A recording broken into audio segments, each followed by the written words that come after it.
We are here. We are here. We're starting. Yes, yes, yes. 10:30. Man, it's gonna be our normal time. Well, it ain't 10:30. We started early. I just did 10:30 to put some cushion on it, just in case if I ran into time again. So let me get my disclaimer up so we can get started. Y'all know me. I don't try to hold you long. Repping San Diego State again. I like this hoodie, so I've been rocking it a little often. My goal is to get a lot of college hoodies so we can represent higher education. Even though we talk trash about some schools and we praise some schools, and just talking. We just talk about higher education. Who doesn't like talk about higher education, right? It's gonna be the trend very soon. Hope everybody day was well and we are on y'all are on the wind down. I'm on the wind down.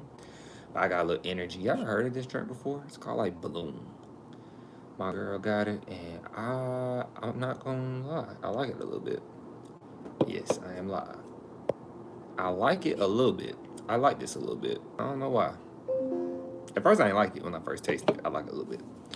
So, as I get the disclaimer up, hope y'all day been well. Once again, let me know in the chat if your day been good. As I set up, I say one thing: YouTube been treating us right though. Shout out to YouTube. Hopefully I get to talk to one of them. My goal is to go to a YouTube conference and stuff and make some friends, some YouTube community friends.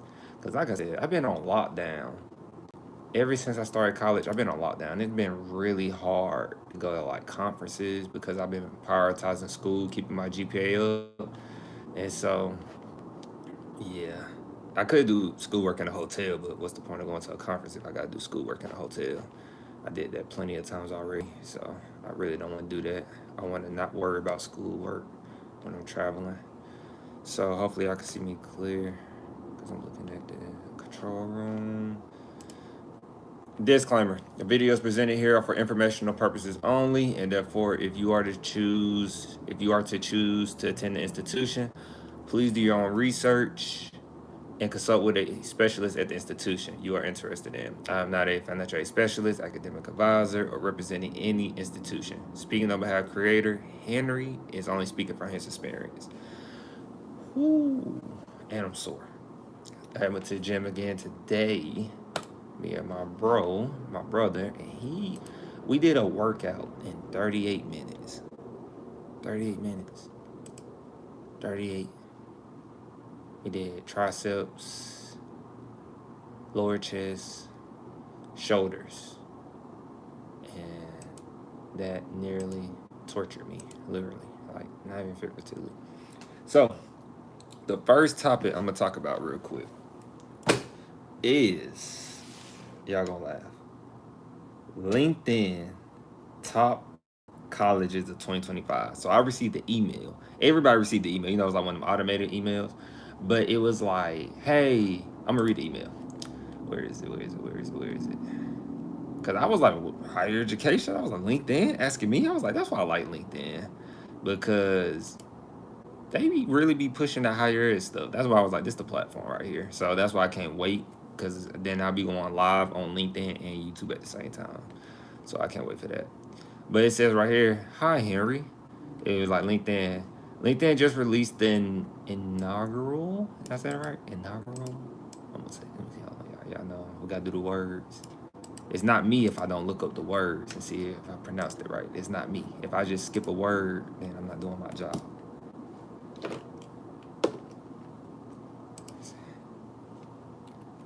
Inaugural.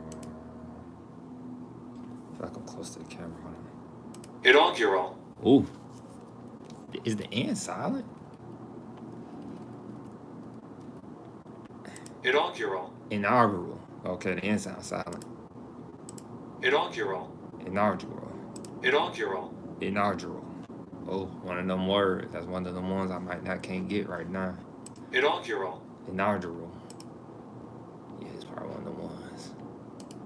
Yeah, it's one of them ones. Give me a few.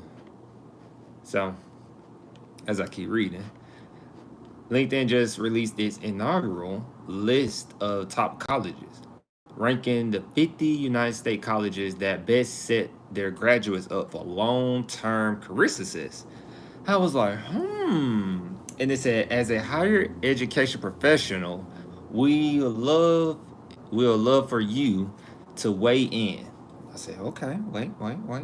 And then it said, what's your best advice for today's college applicants? So for one, I did not give no advice for these college applicants. I feel like I did, but I'm gonna read to you what I said. And then I'm gonna tell you, somebody replied to my comment. So my comment on LinkedIn got like 468 impressions. So some people seen it, they didn't like it though. So that said a lot in itself. Because I see a lot of other people got likes on their comments, and people are still commenting on this as we speak.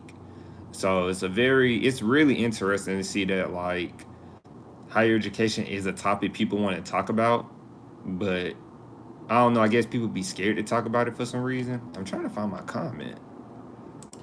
Now I gotta find my comment because I don't see my comment. So let me try this real quick, guys, as I'm on LinkedIn. Yeah, G, what's good, G? You changed your picture. I was like, who is this? I was like, oh, what's good, G? So let me go to my comment. I hope this comment keep buzzing. This only like one day. It's not even a day yet. This comment. I like the person message. So this is what I said. G, since you're in here, G, this is what I said. You know what I probably said, G. G, you already know what I said. I can't fit all that in there right now. You heard of Louis Rosman? I've been pretty good. How about you? I never heard of Louis Rosman. I'm about to put it in the chat, G, what I said. I'm about to put it in there. Let me see. I'm gonna do like period at a time. I typed a good little bit. I'm not gonna tell you. I typed a little, and I didn't even realize I was typing that much. I don't know who Louis Rosman is. Let me know who Louis Rosman is before I Google it. So you late today? Now I'm on time today. I went to the gym. I thought about doing it before 4, and then I had here, and I said, man, we'll just catch it afterwards.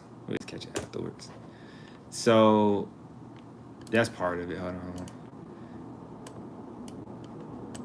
It's a lot, I said.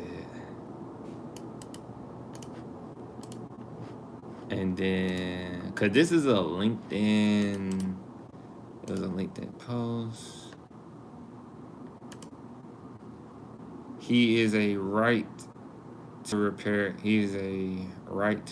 guy who against this YouTube age verification stuff. Huh. Oh, you going to keep going on that one. That's interesting. And said in solitary, you should change your profile to Clippy. What you mean Clippy? What's Clippy? Oh, like the clip? Clippy? And said in solitary. Oh, I just read that one.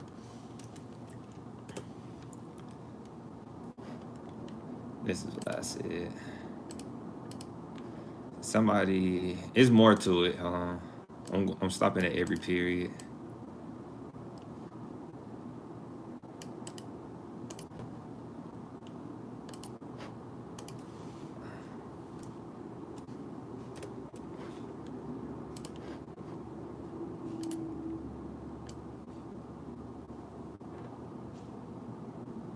I think I can get the rest of this in. G.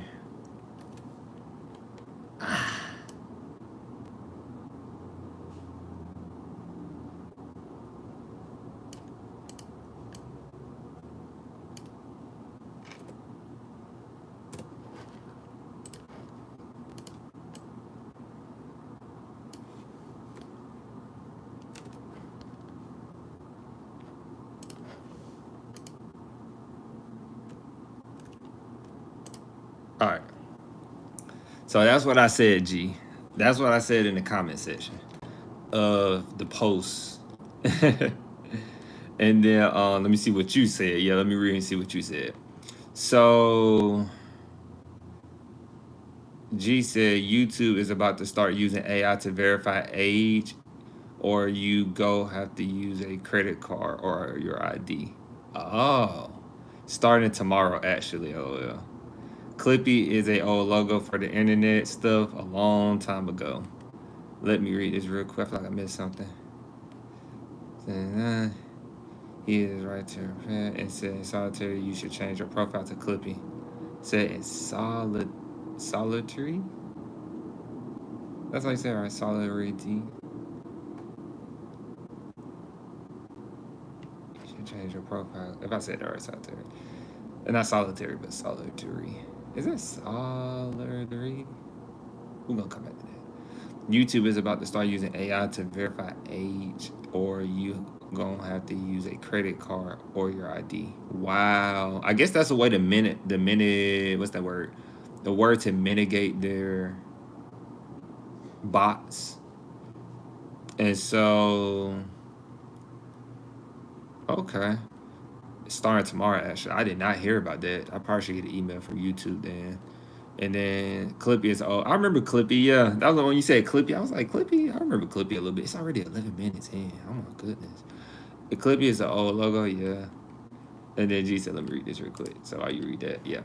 So that's what I said, and I'm gonna read it. I just wanted to type it out so you have an idea what I said. So this is what I said on the comment. Remember the comment, well, the post is about the top colleges in the United States. And so while you did say a lot, I did.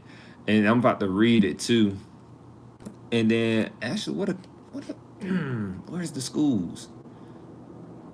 So I'm gonna read this, but they had a list of schools, G. You gonna be upset because they put Columbia like at 15, I think, on this list. But I had said for people who watched the video, this is what I said. I said my advice is that, so they're talking about the top colleges, top 50 colleges. This is LinkedIn's list, LinkedIn news. I like LinkedIn a lot. And so LinkedIn, so what I said to this post was, my advice is that the college does not make you, you make the college.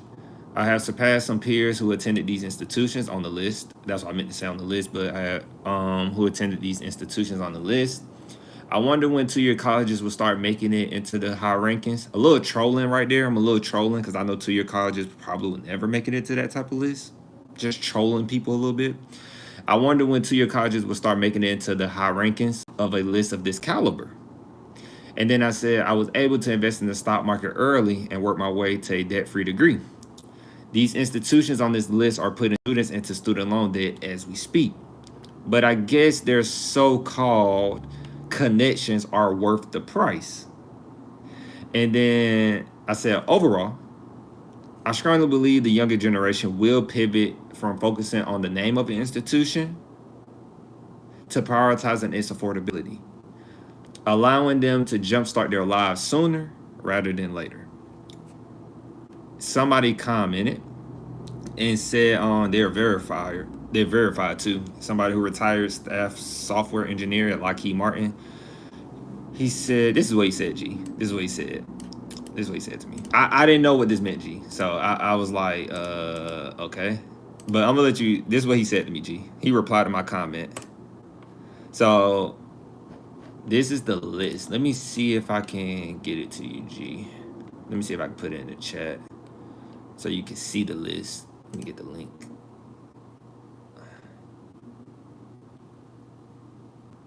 Type in on Google, actually, G. Because I know you're real good at researching. Type in Google LinkedIn's top 50 colleges list or something. It should come up. It should come up. It should come up right away.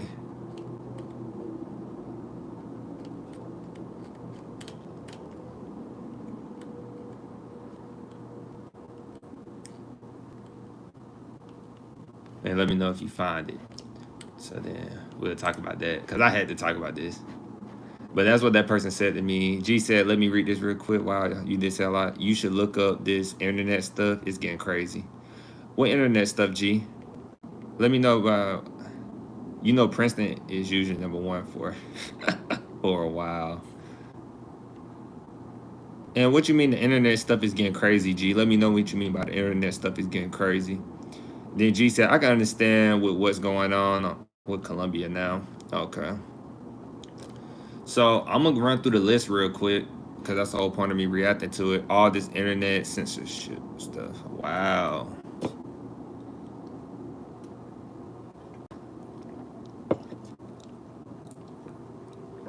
I'll take a look into it. So Princeton is number one, as you said on the list, G. Yep, they're number one. Number two is Duke. They put Duke number two over UPenn. I don't know. They got MIT on here. Somebody said in the comment, somebody said in the comment, no Georgia Tech, a top 25 school on every other list. Someone said bogus rankings. But they got MIT at number 4, which don't make sense because Georgia Tech and MIT are competitors. And so then they went to Cornell number 5, Harvard number 6. They went to, I never heard of this school ever. G, you ever heard of this school? Babson College. Never heard of it. And LinkedIn, what they did, they've been focusing on tuition and stuff. And I noticed that LinkedIn was like, you know, a four-year bachelor's degree is a significant investment of time and money. And I always say time and money. I feel like LinkedIn be looking at my posts. I always say time and money. I promise you, G, I ain't start saying time and money until I started posting time and money. And I've been posting time and money since like 2021. But a 4-year bachelor's degree is a significant investment of time and money, especially as tuition costs rise and the job market shifts. So right now I said Harvard is number 6, and I'm gonna see what you said, G. G said, you know, Princeton is usually number 1. I saw that. G said, in the UK, they need you to verify ID and stuff. Australia banned all 15 and under from all social media, including YouTube. US is thinking about something similar. Whoa, the United States is thinking about banning social media to all 15-year-olds and younger. Sound like they doing the parent government, G. It sounds like they listened to our parent government idea, G. Well, you and Alice Marie, y'all voted for the parent government, G? You and Alice Marie, y'all voted for the parent government. Remember? She gonna be like, I ain't vote for no parent government.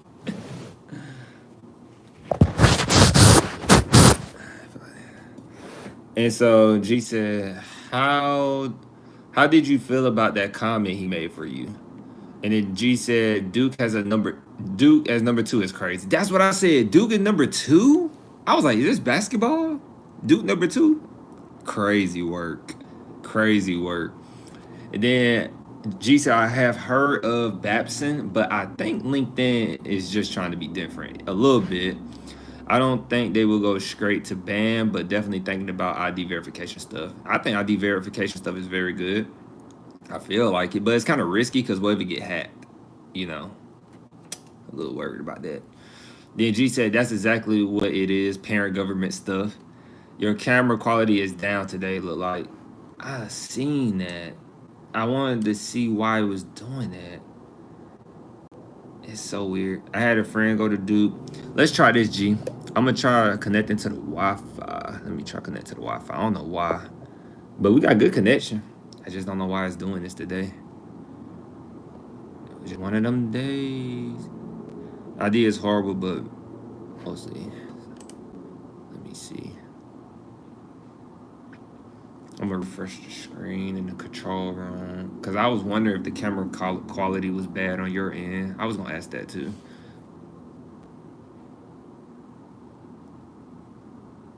Let me see. Because on my end, of course, the camera's showing me clear. Oh, it look pretty good now. How does it look now, G? How does the camera look now?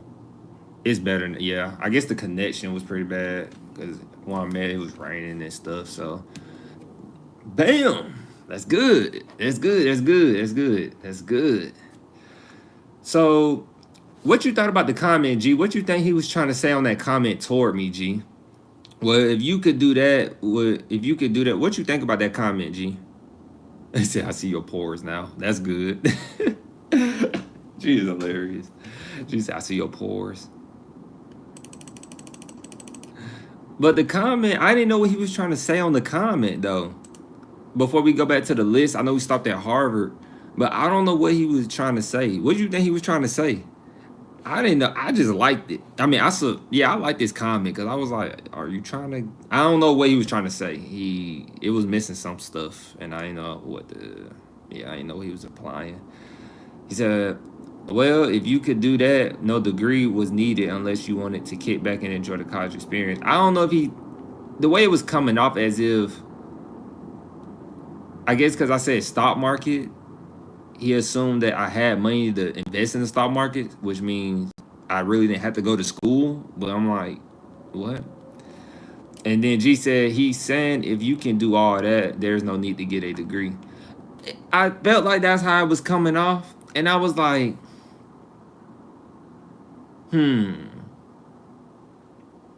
is he really trying to devalue a degree? See, I want to get another perspective. So that's why I was like, you know what? We're going to talk about this on the live chat.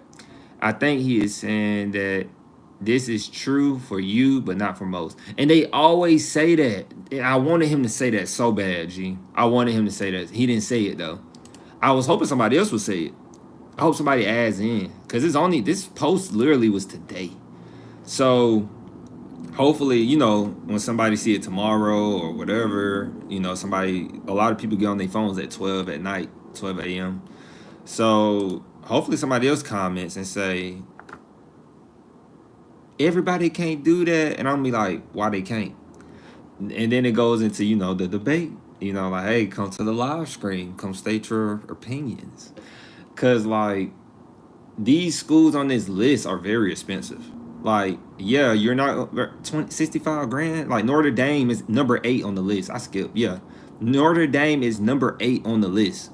Notre Dame, I think he is pro college, but it seems like in a response to you, what's the point of college if you can just do that?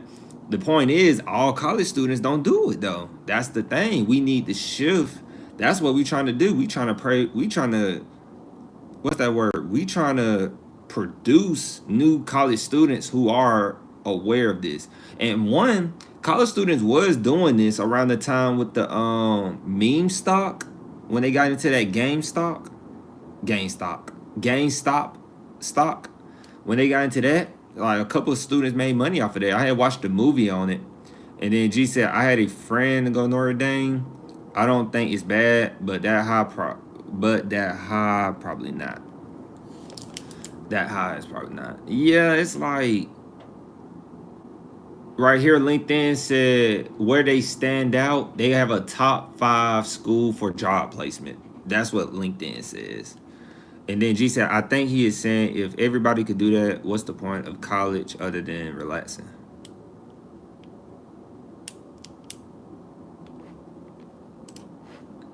I think he's saying if everybody could do that, what's the point of college? The point of college is to learn. Like, I was the type of person, G. We've been talking for like probably a month now. I got smarter when I went to college.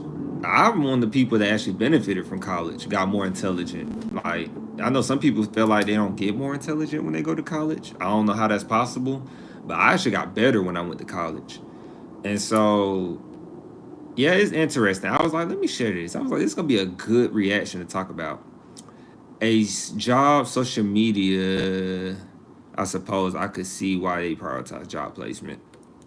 And then at number 9, we got Dartmouth College. Number 9, Dartmouth College. They said where they stand out. Dartmouth, top 5 school for network strength, I guess. Then they put Stanford number 10. We actually gonna talk about Stanford. That's the last segment. Stanford. Well, Stanford has been in trouble. I don't think it's that. I think it is more or less the sentiment that college is for. I don't think it's that. I think it is more or less the sentiment that college is for getting a better job than otherwise to make money. So if you can make money without going to college, why go to college? If you can make money without going to college. Well, in my career field, I got to go to college, at least in Georgia. You can't work in higher education and not have a degree. Like, people say that, and don't get me wrong, it's a little privilege to think that if you don't need you can get a job without a degree. That's cool, but I'm just like, nah. Trust me, like not having a degree, I felt the difference of not having a degree and having a degree. And it's a lot. I can snag a job easier, at least in the way I am and the way I do things. If you're like IT, I guess, or computer science, like just using that as an example, people like y'all can snag jobs easy. Y'all can just get certifications, but or you don't even need that if you could do the job. Because I heard some people get jobs like they don't even have to have anything when they're in that tech area. If they can just do it, they can do it. And so, but for me, unless I'm just a really good public speaker, that's gonna be a problem. So G said, I don't think it's about job specifics, but I think he is saying you're more privileged according to your. I'm sorry, G. I'm not laughing at you. I'm laughing at the way it came off because I was like, maybe it did come off like that. Maybe he was like, okay, you think you all that? Why you went to college then? And if that was so easy, why not do it? Do that, then go to college. I don't think he actually thinks college is useless, but in his response to you, he's saying that. Yeah, he should have probably like tried to build a conversation because I would chat with you. Like, I would chat with a person in the comment section. I just chat. I don't know. Like, I usually don't do it, but I'm starting to just be like, I want to see where this gonna go. And then G said, you should ask him, what do you mean by this? I'm gonna do it. I'm gonna do it. I'm gonna do it. I'm gonna do it because you said that, G. I'm gonna do that. I'm gonna do it. When we finish this list, I'm gonna do that, and then I'm gonna come back tomorrow when we live stream and see if he responds. I'm gonna see if he responds. I'm gonna say, what do you mean by this?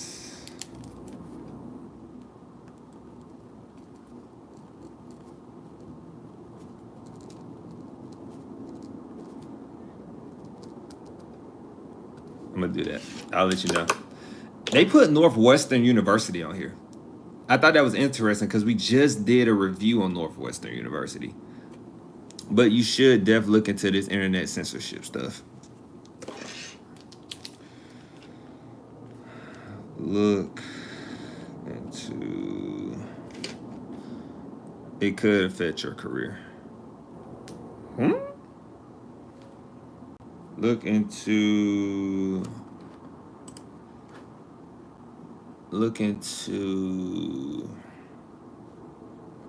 internet. My girl was talking about something like this, G, about this censorship stuff. Look into internet censorship. And when you say career, G, are you talking about my career as in like regular job or doing the live streams career? Which one? Look into internet censorship stuff.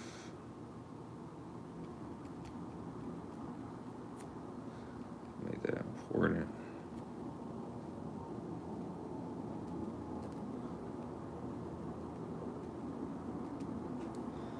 Both your YouTube and higher ed career. Oh wow, that's crazy.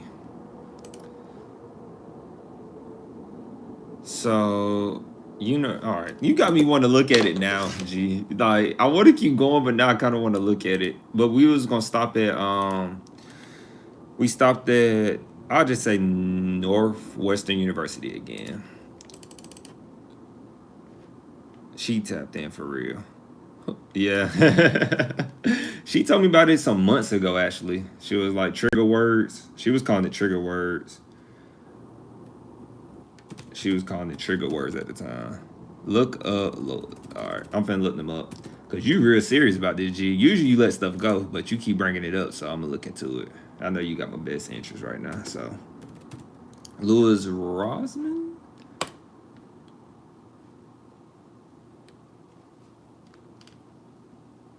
All right, Louis Rosman. So Louis Rosman is an electronics technician and YouTuber. I don't want you to not look into is an American independent electronics technician, YouTuber, and consumer rights activist. He is the owner and operator of Rosman Repair Group in Austin, Texas, a computer repair shop established in 2007, which specializes in logic board level repair of MacBooks. Did he make a video on it?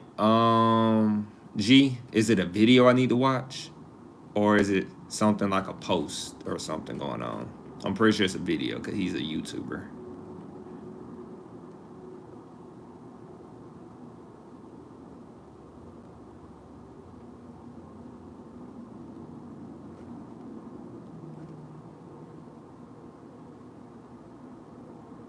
Look at the video from 11 days ago. All right. Lewis Robinson. I need to go back on. Hold on. While we do this real quick.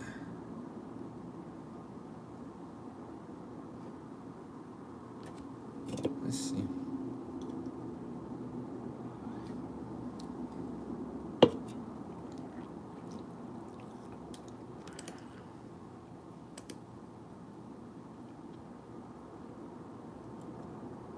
Let's see. This is interesting, guys. We finding out something. You type it into your YouTube, and there are a bunch of people talking about it. I'm surprised I ain't hear about this. It's kind of crazy. Rosman. Bob, you said 11 days ago.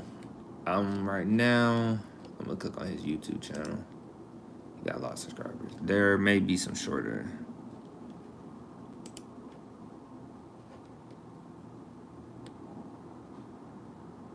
Let me see.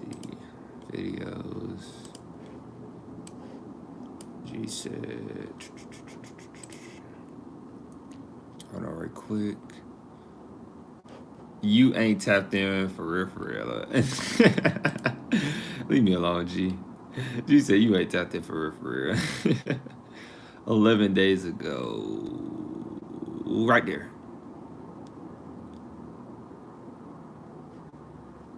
Like, there may be shorter videos from other channel YouTubers. All right, G, I'm looking at the one from 11 days ago. All I'm going to say is a keyword. Black Mirror. Black Mirror episode. Is that the one you're talking about?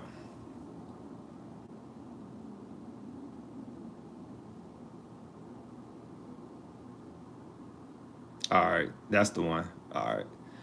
So I'm going to add that to my save later, watch later. Now, G, it better be good. You got me looking at it on the live. It better be. I'm going to look into it. Let's get back to it. I'm going to look into it. That's going to be my homework. I'm going to watch it as soon as we get off the live screen. So, number 11 is Northwestern University. Northwestern University, they are not known for nothing, actually. They didn't say what they're known for. They just said top industries. They got number 12. I'm going to stop at the top. I'm going to do top 25 because everything at the top 25, we ain't going to really worry about it. They got on here number 12, Tommy, and May 1, 2, LOL. That's a little more all-consuming and everyday language. Okay. And then number 12 is University of Virginia. Number 13 is Vanderbilt University. 14 is Brown University. 15 is Bentley University. I never heard of a school. I never heard of Bentley. Excuse me. I never heard of Bentley University. Never heard of Bentley. 16 is Tufts, like TUFTS University. Yeah, LinkedIn really was digging for schools. I never heard of them. LinkedIn must be based in Massachusetts, if I said it right, because a lot of these schools they're mentioning are in Massachusetts. FYI.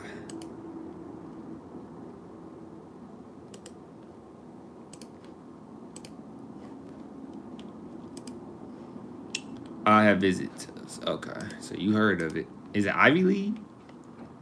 Really cool school. Okay. I'm about to say, is it Ivy League?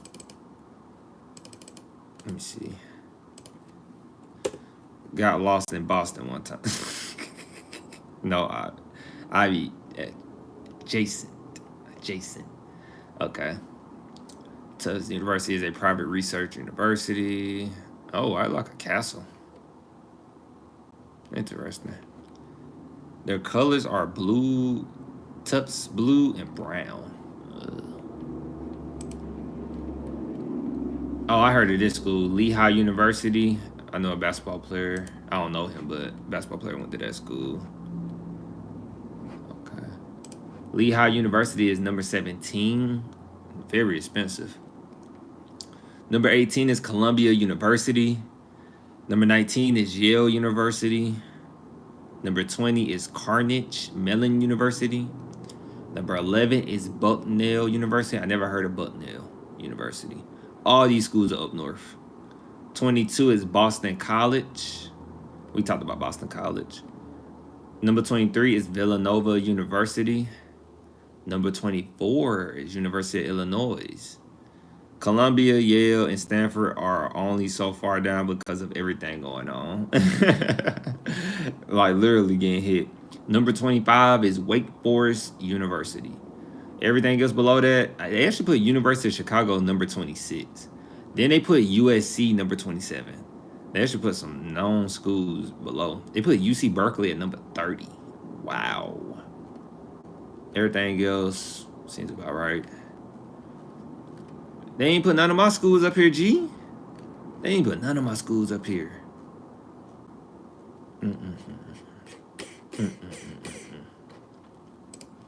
G said, I thought about Carnegie Mellon, but it was a little too specialized for me. Specialized how? Yeah, I think LinkedIn was just trying to be different. They were being real different with this list. They got a good turnout though. They got a lot of comments. That's the goal. So they did real good. Yeah, Valdosta should have been up there. You know what I'm saying? Valdosta should have been like number one. No. Realistically, top five. Not number one. We don't want that pressure. Top five. Valdosta should have been top five. My 2 year, top three. Top three easy. Top three easy. Top three easy. Top three. So I wanted to talk about that because these LinkedIn top ranking lists, you know, G, I'm ready for your pushback. I don't think these lists mean nothing, if you ask me, G. I don't think they mean anything. Like, they don't mean nothing. I see people in this chat saying, you know, people probably went to these schools like Duke, but they UGA fans. We talked about that before. But these people go to these schools, and like I was just listening to somebody on the Dave Ramsey show, and somebody was living I was gonna do the I was gonna play the clip, but I want to wait till I get everything set up before I start doing that. But this person was living.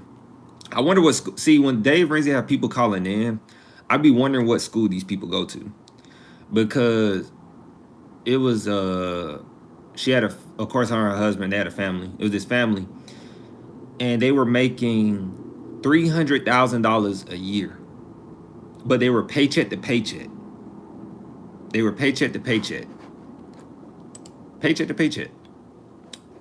And they make $300,000 a year.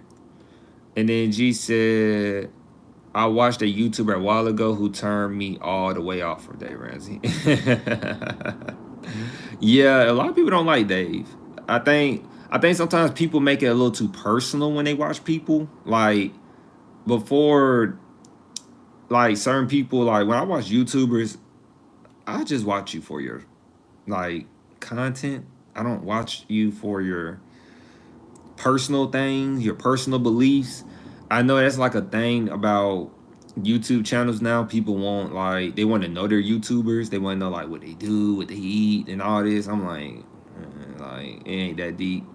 I just want to kind of get the information you got, the gems you got, because you know they're not teaching that in the schoolhouse, how to budget, like how to live on less than you make. At the time when I was trying to learn that, I couldn't find that nowhere. Once again, based on the background, I just knew to save a lot of money. You know, constantly say, I'm talking about like saving like 90% of what I make, living off 10% of it if I could, and then pulling out if I need money later. If I need it, then I'll get some more. But I was like really rigorous with it. And then G said, even though I actually kind of, let me make sure I ain't missed nothing. Yeah, even though I actually kind of like how stringent he can be with helping people with their finances, it's more of a practice what you preach thing. Okay. That's why he called out, that's why he called Dave out. I myself am pretty stringent with my finances as well. That's really good because you have to be, like, okay, first and foremost, I'm not gonna I write my stuff down in the book. It's not on no fancy Excel sheet. It's not on no fancy like I be seeing some crazy YouTube channels like they be like, yeah, I put in a Excel sheet, da da da. I'm like, yeah, I'm not. I don't take all that. It'll take all that. I just write it down and yeah, a little old school. I just write it down. My rules are pretty simple. Yeah, simple works. People forget simple works. And so the next one we're gonna talk about, G, is online education going in style. You know, I had found this. I'm subscribed to this. I would say they're a media outlet. It's called Best Colleges. I like them a lot. My professor likes Best Colleges. My professor wanted to know, like, do they use credible info? I was like, yeah, they use credible information. They pull from Department of Education. They pull from iPads. They be pulling credible, and then they do their own surveys. Like, they interview people. They seem pretty credible to me. They've been lying, but my professor stamped them. It was a little, because I guess he never heard of them. But I was like, they pretty legit. Like, I checked their citations, and I let my girlfriend look at it. And the person who wrote this article is Melissa A. Venable. She has a PhD. She earned her doctorate in curriculum and instruction. She's an instructional technology person at the University of South Florida, where her research interests focused on online education and support services for online students. So she's the author of this. Because like I said, I always gotta know what some people went to school. If not, if you're in the basement just writing, I would still read your stuff. I just have to really keep in mind that you might not know the difference between credibility and credibility. Some people don't know the difference. So I wanted to talk about it because I was an online student. And I feel like I'm not going to say online is the future. That's up to G and whoever else is in the chat with us. That's up to you to decide. But I do feel like online is, if you're trying to be flexible with your college schedule, I think online is the best route for you. Not as like just a regular academic student, because like I said, I was working full time at my university and I was a full online student.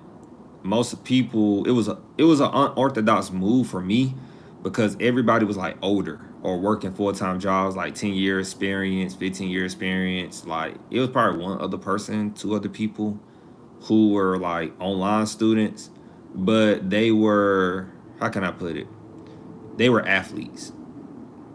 So I was like, I work full time. That's why I'm an online student. I'd rather work full time than sit in the class. That was me. That's just the route I was taking. Like, people say, why go to college? I'm like, yeah, why go to college? I'm gonna just go online. And the thing about it though, trying to self-teach yourself, that could be a head spinner sometimes though. So G said online is like remote work. If it's something you could do online, why not? Right, like if you could do it online, why not? So it says right here, I like to read the topic sentence as always. It says right here, key findings.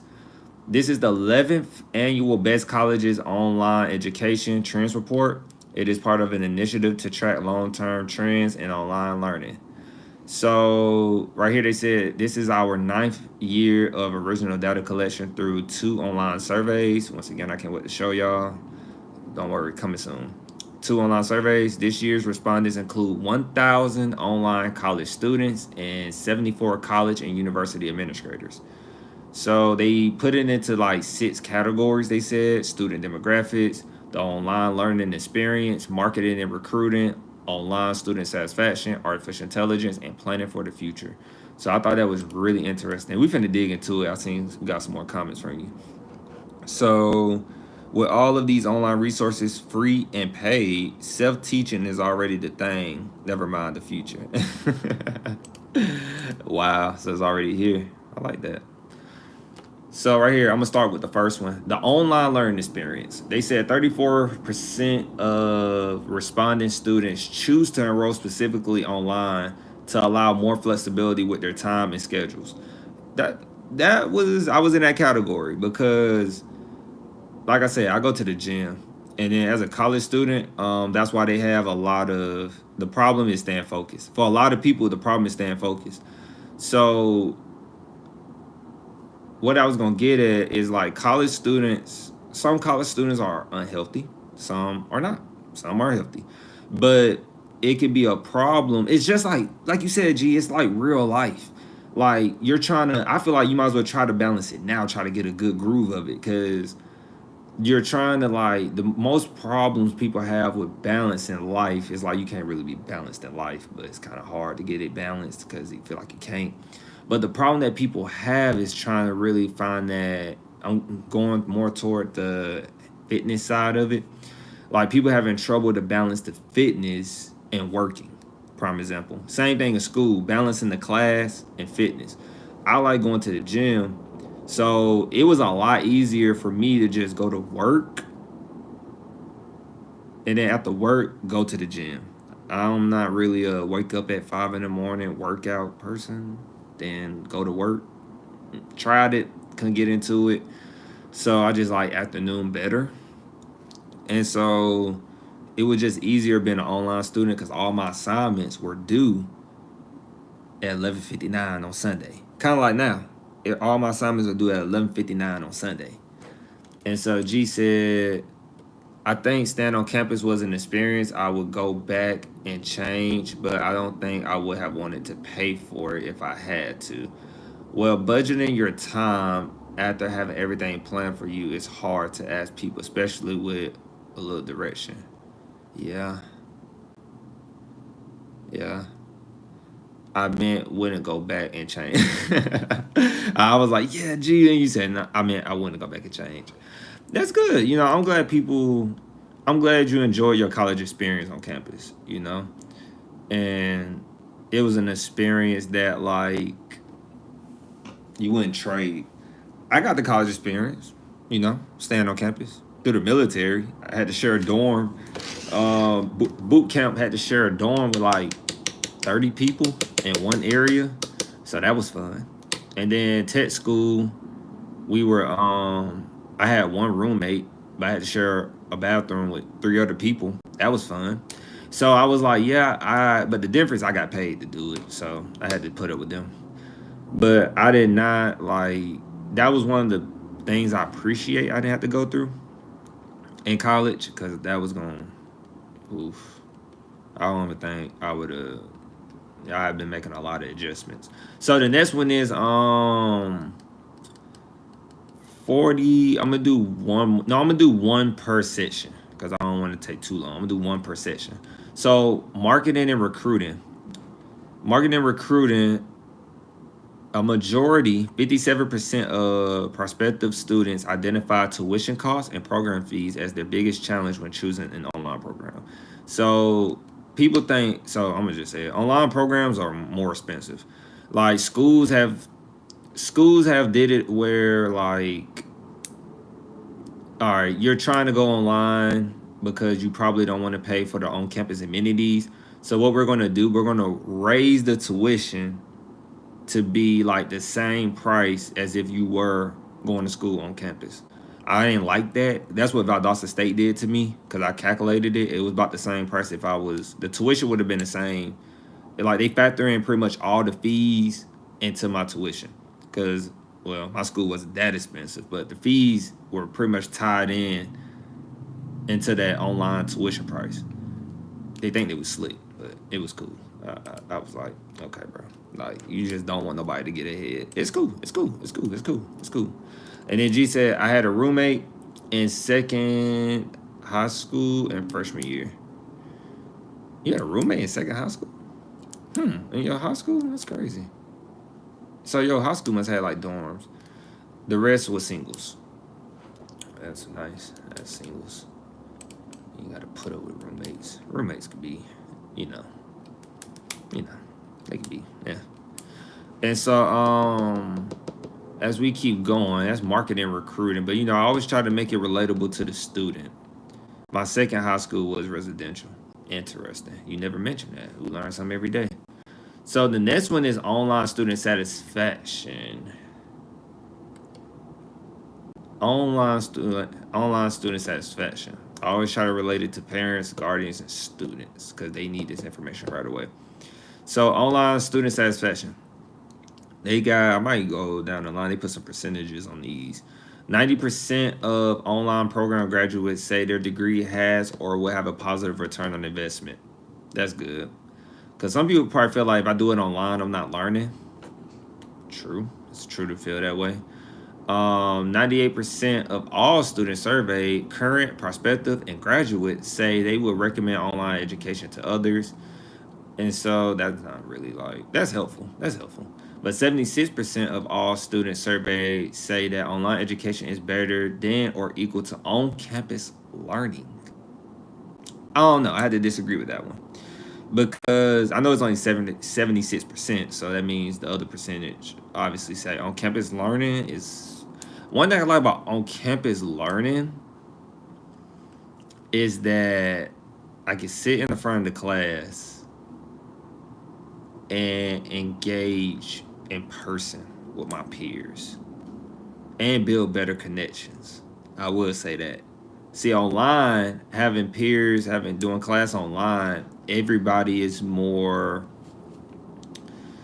like, we're there, we leave. Everybody's ready to sign off the meetup. So that's one thing I would say about online. You're gonna have to reach out to somebody after class online. Like, you have to hit them up on GroupMe or whichever platform you use. And then G said, well, now you know a little more about me. I didn't see that. And then G said, I think on campus is superior because it forces you to focus. But I would take the flexibility of online when it comes to savings financially. I definitely think on campus just makes for an overall better experience. It does. I still tell people, just because you're online, still go on campus. Like, just because you are hybrid, you can be hybrid, of course, or full online. That doesn't mean you're not a student. You can still go to the library. You can still take advantage of the on-campus amenities. It's just like, I just think more traditional students should be open to online. That's how I do feel. I think more traditional students should be open to it. They push online. They should have did that. I wonder, is that in here? They push online learning more to older people. They don't push it to the younger people. And I get it, because the younger people might not be as focused. I do get that. You can only recommend a certain few. When I do start academic advising, I would recommend one online class and the rest still be on campus to see how they do in that online class. If they don't do well, I'm not recommending no online classes to them no more, because some people, like you said, G, some people really just can't focus. They just can't. They just got to be there.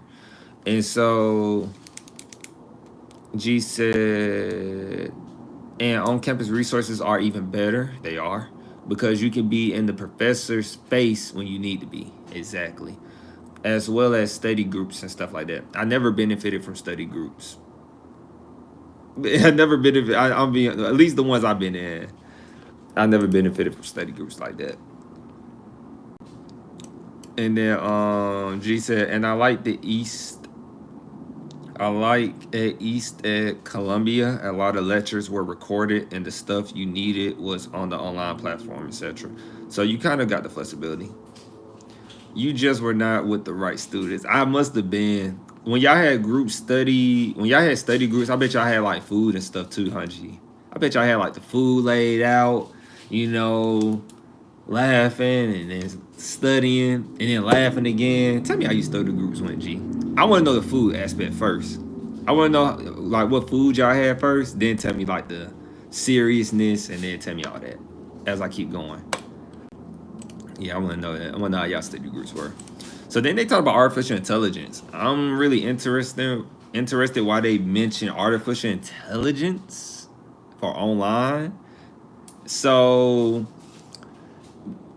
artificial intelligence, a majority of responding school administrators agree that AI is a beneficial innovation. 72% they believe 72% of them believe AI is beneficial and can personalize the learning experience for online students. 64%. That's interesting. 60% of currently enrolled online students have used AI. AI tools to complete assignments or exams. And an equal number say their schools provide guidance about AI. That's a big percentage for AI. Like, when do you feel like AI really started coming into classes or school? I graduated with my bachelor's in December 2022. I'll be honest with you. Did I use AI? Did I use AI when I was at Boston State? No, I didn't use AI I didn't use AI at my university. I didn't use AI in none of my undergraduate. None of my undergrad. It was Chegg. It was crazy. It's a crazy pivot. It was Quizlet, Chegg, other resources that I could find, and like, it's crazy. But it's funny because it was already there. I just didn't know about it. That's crazy. I'd be like, people really don't know. It could be right there with one search away, and you just don't know. So G said, because we talking about AI right now. G said, group up with the smart students. Study groups were very informal. LOL, we catered stuff sometimes, like from local restaurants, but most of the time, overwhelmingly, was pizza. It's always pizza. I love pizza. Fun fact, pizza my favorite food. Like pizza, or it's gonna be Chinese food. Like, it's gonna be something quick and easy, cause we don't have time to cook. That's something we got to figure out, G. College students, we got to figure out how to get these meals, because college students, we just want to eat and then get back to studying and doing schoolwork. Like, that's when I eat my worst, when I'm doing schoolwork. And so G said, but yeah, you formed your own study groups, and sometimes they were facilitated. After I graduated, literally right after. Oh, G said it was pizza because New York, LOL. Okay. And then after I graduated, literally right after, 2022, 2023 is when it really started to blow up. So it blowed up when I left undergraduate. Okay. Just 2022, you had to be in the know. Then G said, but now it's in your face and you can't help but to see it. I'm talking about AI. Yeah, I know you talking about AI. And I had so much free food, and I had swipes left over, LOL, and was just giving them away. I wish I could have got them swipes. That's what I should have did. I should have added that to my hustle. I should have been just like, hey, you got some swipes you don't want? I would pay you. Like, I would pay you, college student. You got some swipes, trying to get a return on your investment? Because I know y'all be having those swipes. No, university students, I love university students. You want to know why? Because y'all got all the benefits with the dining facility. She said, yeah, my hustle was free food. Especially if you work events. I remember you said that before, because I was like, we both can relate to that. When you work on events at college, when you work in a college, it's always free food. Like, I know at Georgia Tech, they had a whole group chat for free food. Like, they'll post it in a group chat, in a group me. They'll be like, hey, free food. And then, so I gave my less ambitious and productive friends. That's good. That's good. That's nice of you. So as we keep going about the AI, they said that's not really,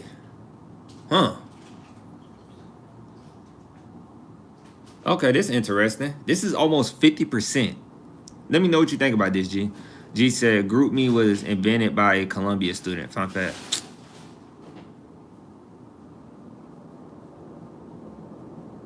You just had to throw that in there. You do this every time, G. You just had to throw that in there. GroupMe was fun. Group was founded by a student at Columbia. You just had to throw that in there, huh? Just had to throw that in there, huh? Yeah, I'm staring at you right now. You working on your computer, in your room, your laboratory. Just had to throw that in there, huh? G said we used GroupMe and they had Facebook, but I didn't use it. But Facebook was huge.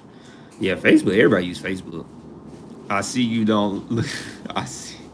Don't look at me. Just gotta throw that in there, huh? I can't wait to see my. I can't wait to see my school or something. Hopefully one day, I'll be like, yeah, you know that was a 2 year person G, or hopefully I don't think I'll ever see my 2 year, but I'll probably be the I don't know. But I was like, that's my university G. That's Valdosta State G, or that's Georgia State G. You know that? You know that G? But this one is almost 50%. It says all student surveys say they would trust colleges to use AI tools to process and sort through college admission applications. That's gonna take a lot of jobs. Schools that's probably already doing that, using AI to do college admissions applications, that's gonna take a lot of jobs. That's gonna go from like if a school has a big admission team, that's gonna be like admission teams are gonna be like 2 or 3. That's why I said I really want to take AI and learn about AI because, yeah, I already know I could be on the chopping block. I'm not even surprised. I already know. And it says while 44% said they would trust, it said 44% said they would trust colleges to use AI tools to help make college admission decisions. That's huge too.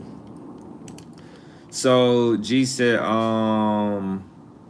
yeah, it's gonna be you, Valdosta. And G said that don't do holistic admissions. It makes total sense to use AI if it's all numbers anyway. Yeah, if you gonna you've been saying holistic a lot. What's holistic admissions, G? I'm about to look it up, but what is holistic admissions? You've been saying that a lot. Holistic admission. Been saying that a lot. Holistic admissions is an approach to college or graduate school admissions that considers a wide range of factors beyond just grades and test scores to evaluate an applicant's potential for success. Okay. I said schools that don't use holistic admissions.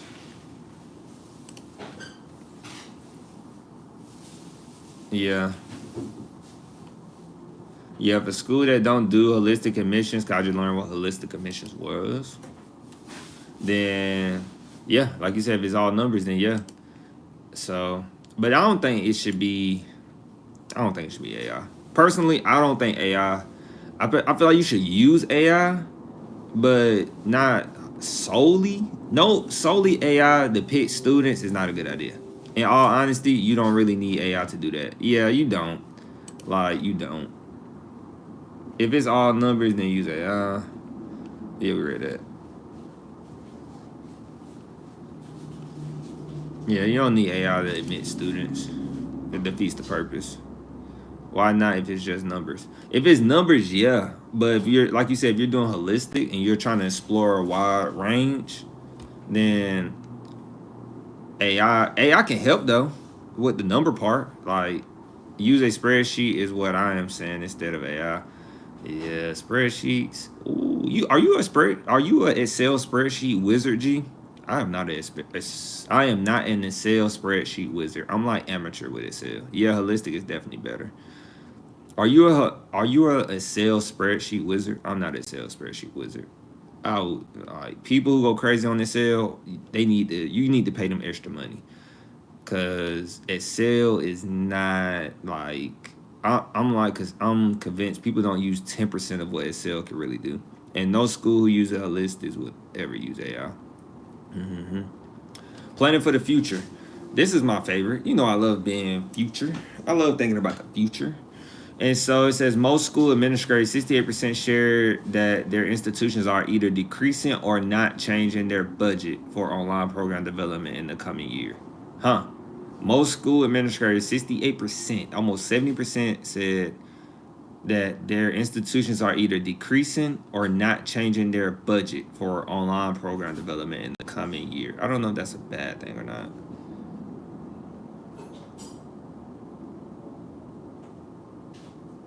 I don't know. Sure that their institutions are either decreasing. Well, they said, I think it's a good thing That's a good thing. They said they're not going to change their budget for online program development in the coming year. 79% of graduates feel that their online programs prepare them well for their first job after graduation. I would say that. Like I said, most of my stuff was CRM related in undergraduate. It was CRM. It was a lot of things. It was CRM. It was politics. Not a lot of it, but a little.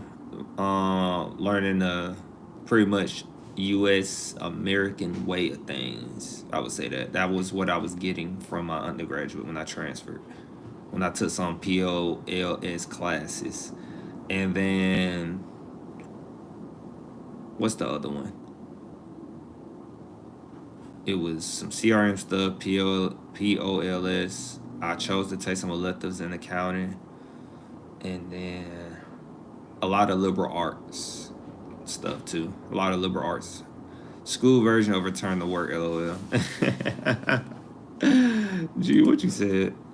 G said,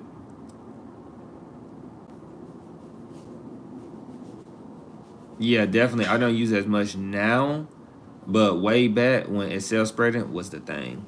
When I was in high school, I used a spreadsheet for everything, LOL. That's because they still want you to come on campus where they make more money. Yeah. School version of return to work, LOL. Yeah, reading books in your liberal art classes, LOL. What you talking about reading books, G? What you talking about reading books? What you talking about reading books? I was reading books though. I was undergraduate. I should have went to a bigger school though. When I transferred to V State, no shade, I should have went to a bigger school because, yeah, my online classes. I should have went to a bigger school though. If I'm just talking, because I was reading more books when I was an undergraduate. When I was at my university, I was reading more books and completing books. Not thick books, but like I definitely was reading books. Like I was reading books. I had like I don't know why the workload changed a lot when I went from my undergraduate to graduate school. Cause I guess graduate school I do have to read like once again I do read like 10 pages, not word for word, but definitely scanning through, finding information. Read like 20 pages because each article is probably like they give us usually 2 or 3 articles to read and we discuss it through a discussion board. So yeah, you probably should have went to Columbia. Yeah, you should have went to Columbia. We probably would have knew each other. Yeah, if I did the live screen sooner, then you probably would have recommended like, hey, you should probably apply to Columbia. Blah blah blah. G said that's because it's graduate school. I thought graduate school would be easier. I'm not gonna lie. It's easier, but you're one grade away from failing the class. Like it's either graduate school make you be all in. Like if you say, oh, I'll be like 50% in, it's like graduate school puts you like if you 50% in, you gonna fail. You gotta be 100% in, or it's either 0% or 100%. Like that's how it feels. Cause man. So right here on the last bullet, it says about half of all students surveyed, including currently enrolled students, 54%, and prospective students, 51%, feel that it will be very important for them to continue their education beyond their online programs. What do you think they mean by that? I'm gonna copy and paste that. Gee, what do you think they mean by that? I want to make sure I'm looking at that right. So they're saying exactly you have very little room for failure. Very, very, very little room.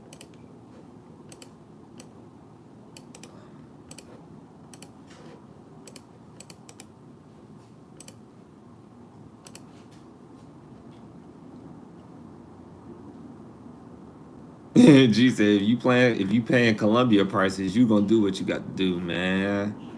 That's what actually make me do the schoolwork more, because I'm paying to go to school. Like graduate school, I've been paying the whole time, so I'm like, yeah, I am not trying to retake no class or get on academic failure.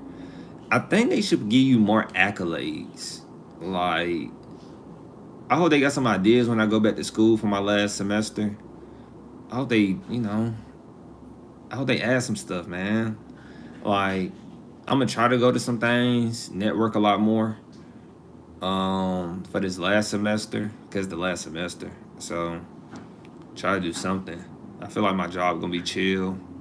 I feel like my job will let me have a lot more freedom.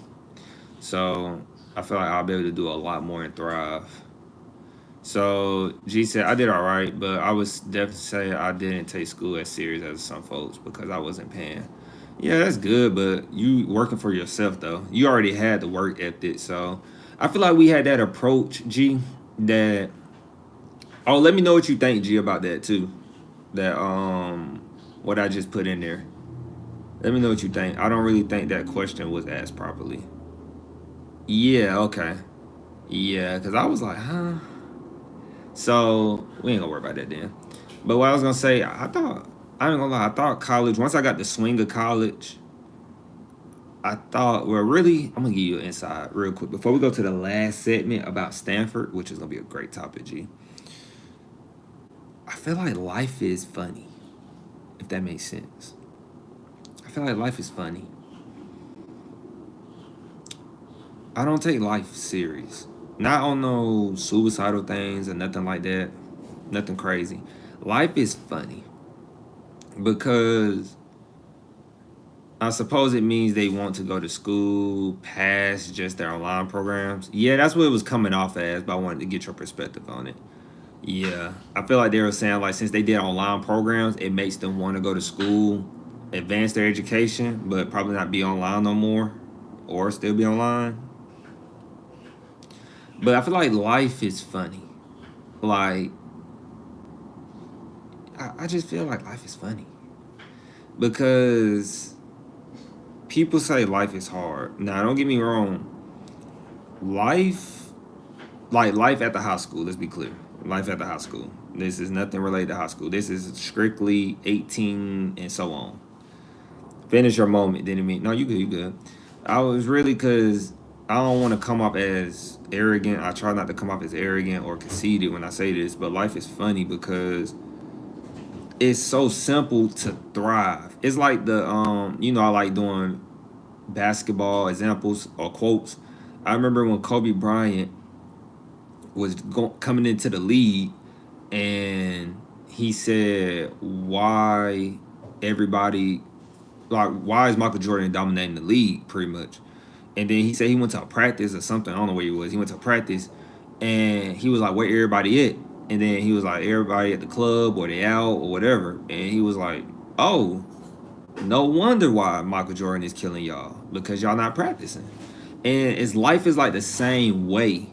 Once I got around people, like we talk about our backgrounds and where we come from, I always mention that context because around those people, you see it all the time where it's like people not really, it's not even that they're not trying, they don't have the resources as we talk about.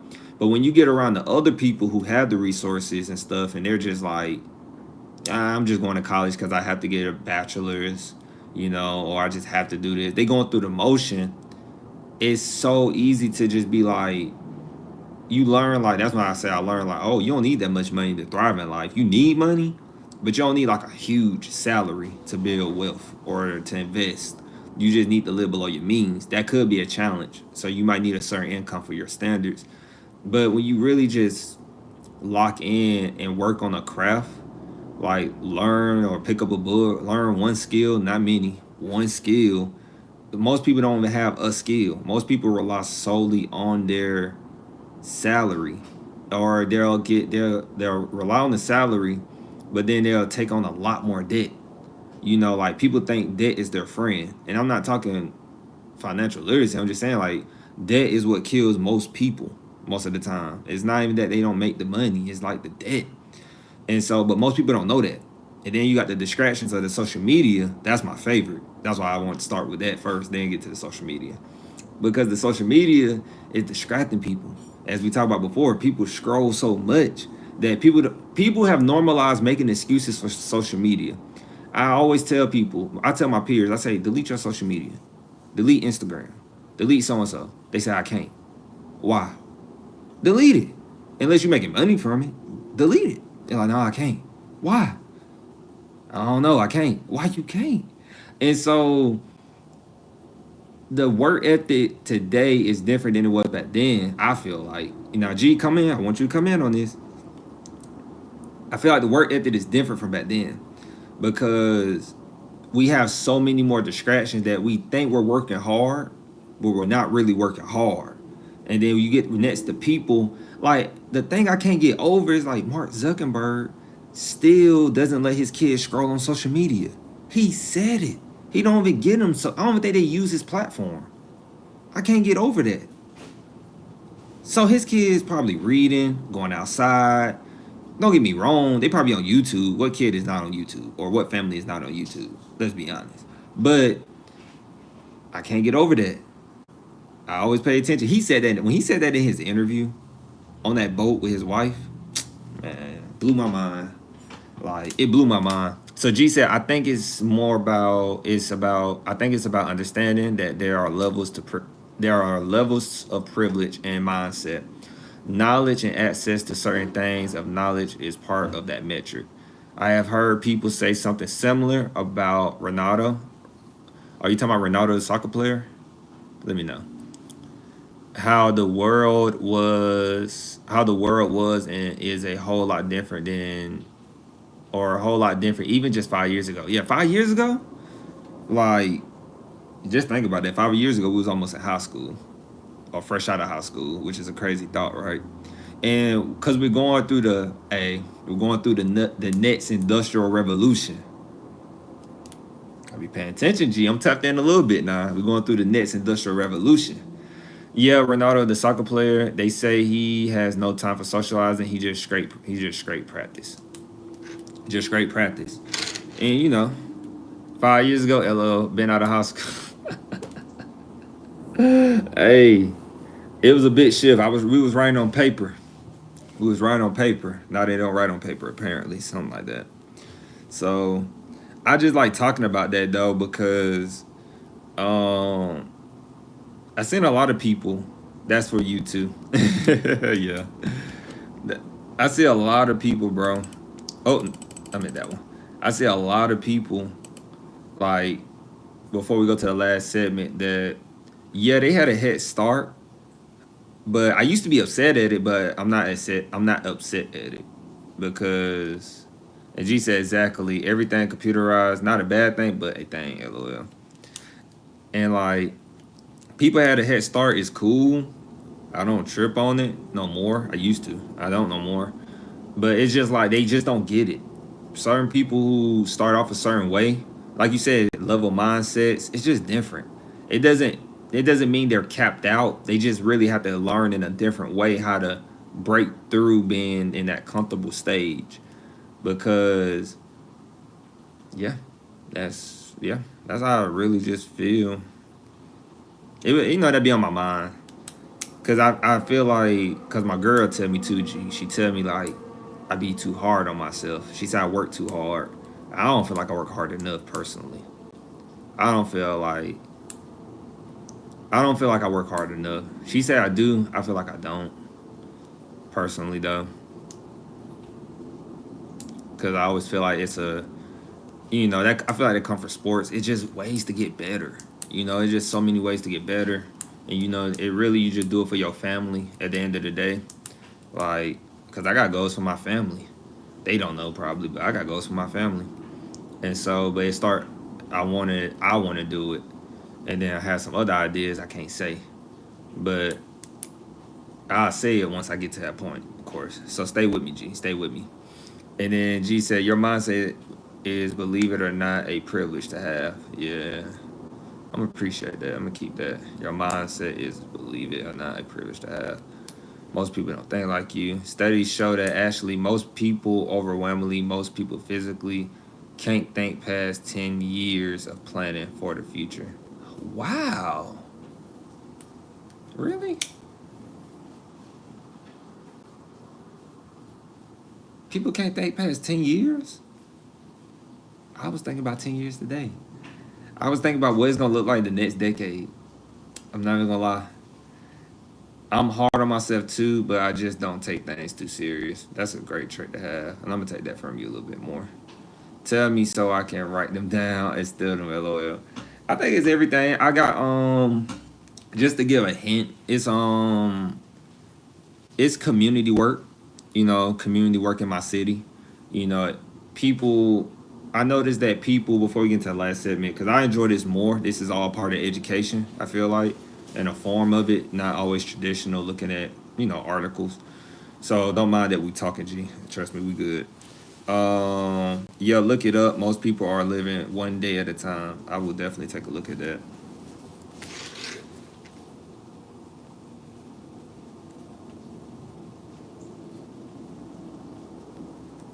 You said most people can't think past 10 years.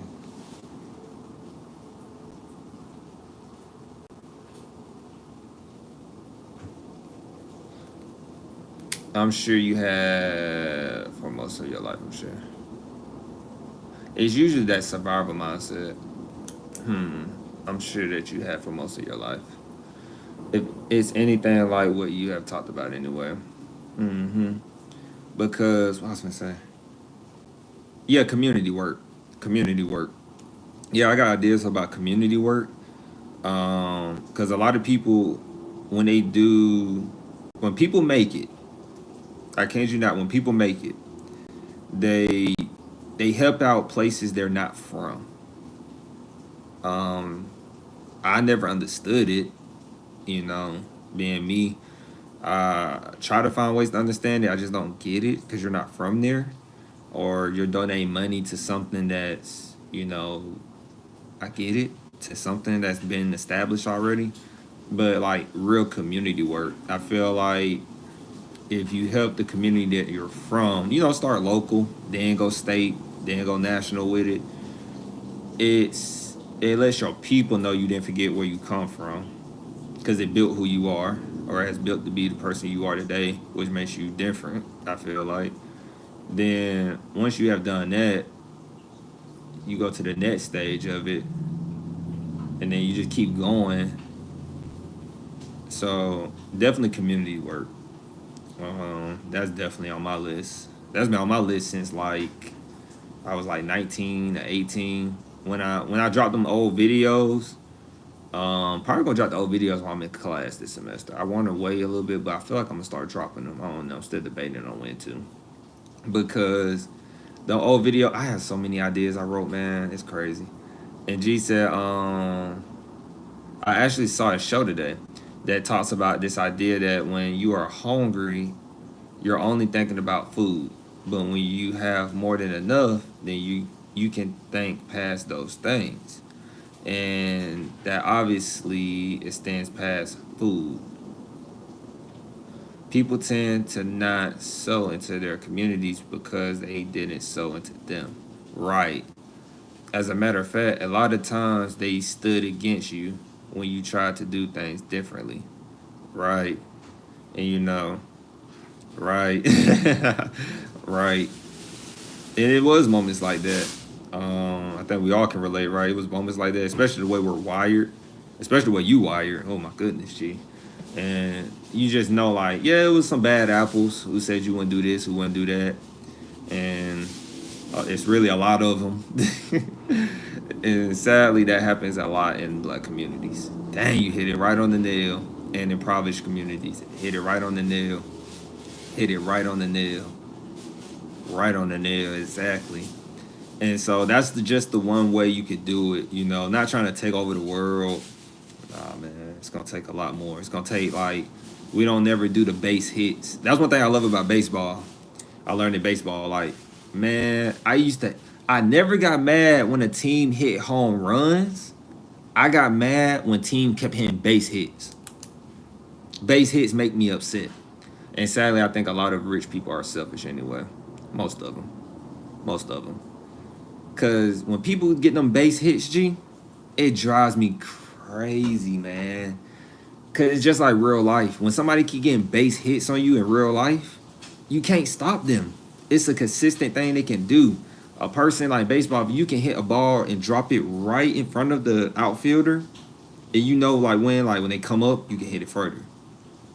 When they go back, you can hit it shorter, and you just know how to hit the gaps. It's irritating. It picks you apart because then runs like when teams get beat like 12-1, people think it was all home runs, but like or 12-4 or something like that. No, they got nothing but base hits probably. A man on first and third, and then that batter come up, they hit in the gap. That person on third base scores. That person from first, he's gonna run the third, and then that person gonna be on first. They gonna keep doing that same system. That's like a system and cycle that's done intentionally, like a strategy. It's like we're not even trying to run in all the runners. That's why some first baseman, third baseman coach, they be like, hold that third. We got 0 outs. We're gonna keep this first and third thing going. So like people see the strategy right there, like, man. And I can't stand that. And if you can do that in real life, it's hard to stop you. Because people think you're going for the home runs, you just getting base hits. It's just like when you get properties, right? You get 1 property, 2 property, 3 property, 4 property, 5 property. And it's like, oh, you got 20. It's just like, you know. So, and then you said because if they were not, you said something else. Yo, I said that part. Because if they were not,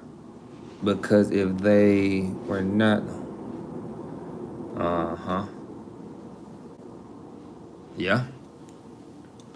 Yeah.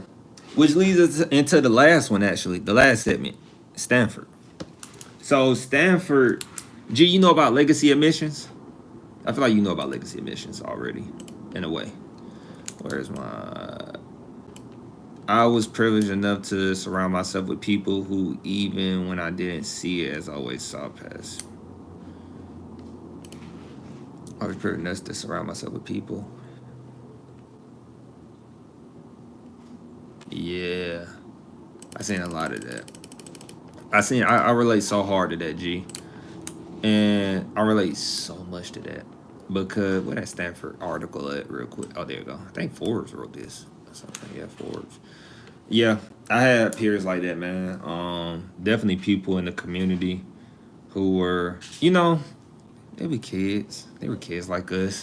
Kids that just went another direction in life. And they saw the good in, like, me or you, like you said, they saw past it.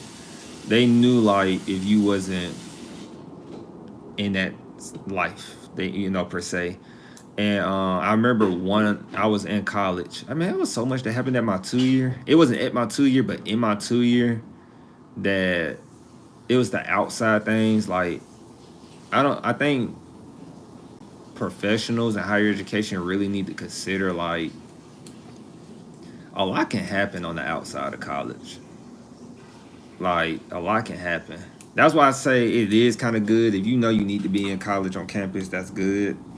But with social media, it still kind of make it hard because you can still be from a distance seeing stuff on social media or on the internet about where you're from. So, like, but definitely I remember one of my peers. It was kind of sad. It was sad. Not kind of. It was. It's like they wrote themselves off. Yeah. And he kind of wrote himself off at such a young age. He probably had to be like, I don't know how many years apart, but not that far, probably 2 or 3.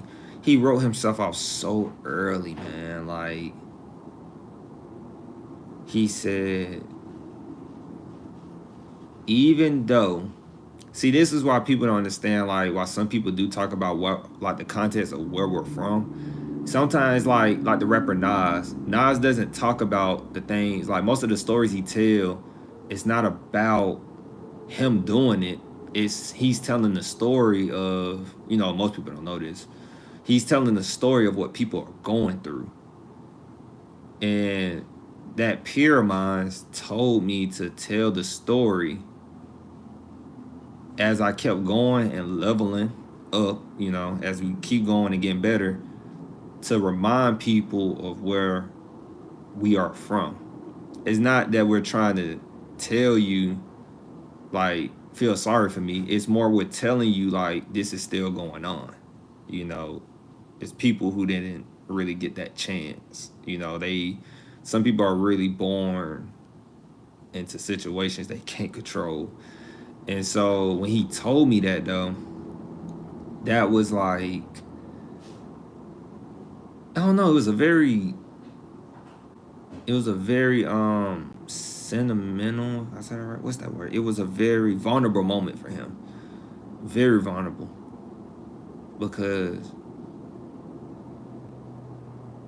yeah, it was just like no jokes, no just, you know, yeah,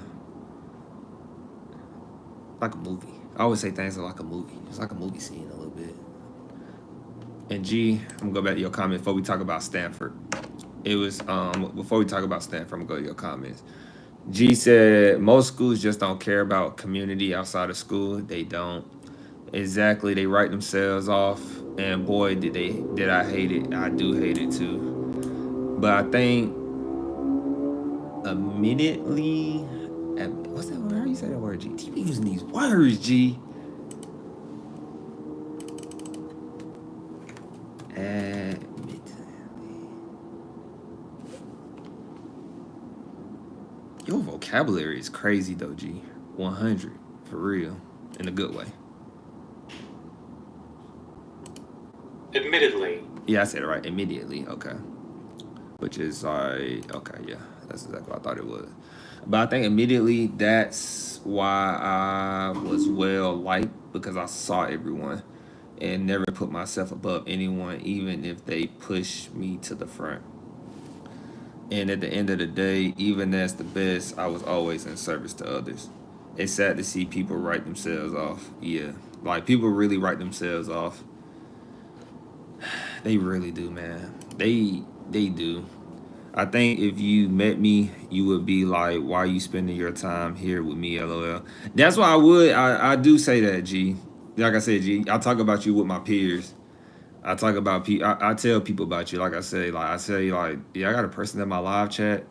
They went to Columbia. They work for themselves, and don't ask me how. I don't know, but they'll sit on my live stream for about an hour, 2 hours. They'll say, "Now they can't make it. They won't make it. Don't get me wrong."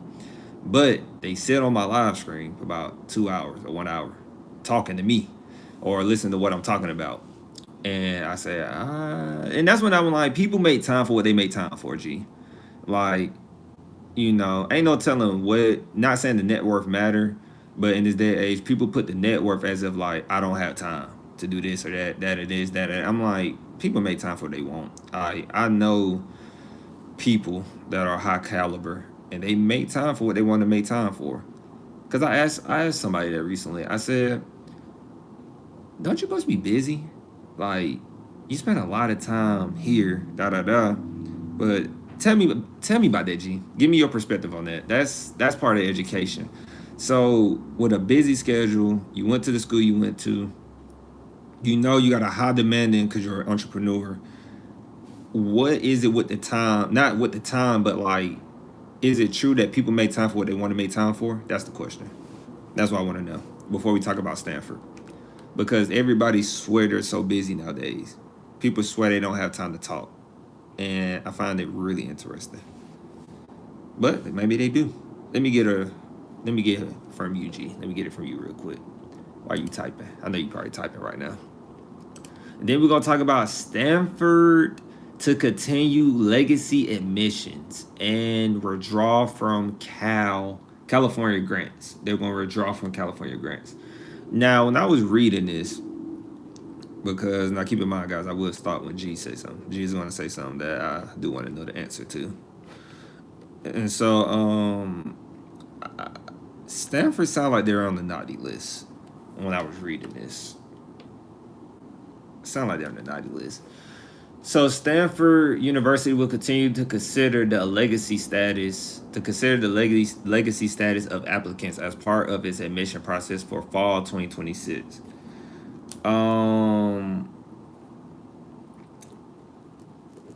This, I did a review on this actually. It's called Legacy Band Admissions or something, Silicon Valley Legacy Band.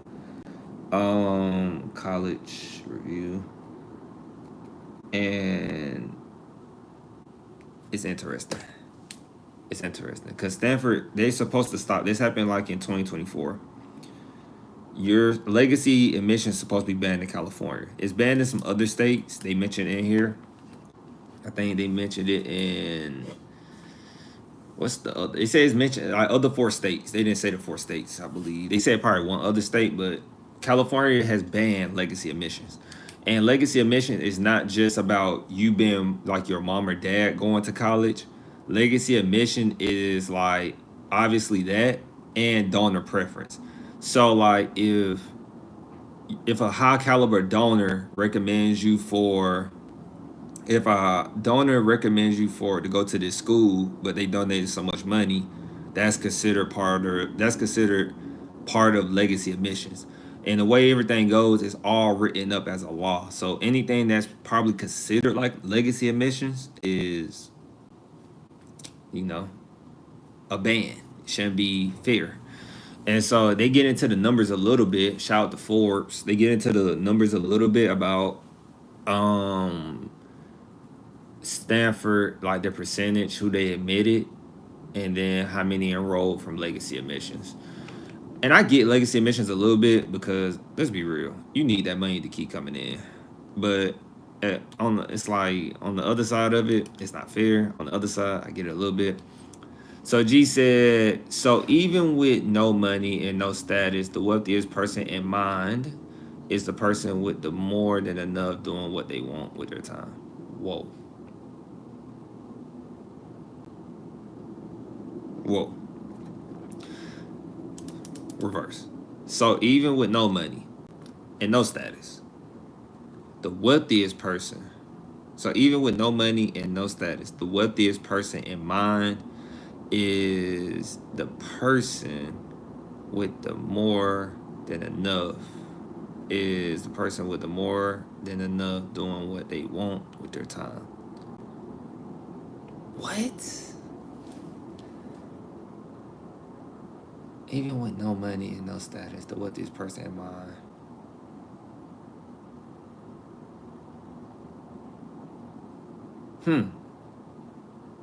Why did you give me that answer, G?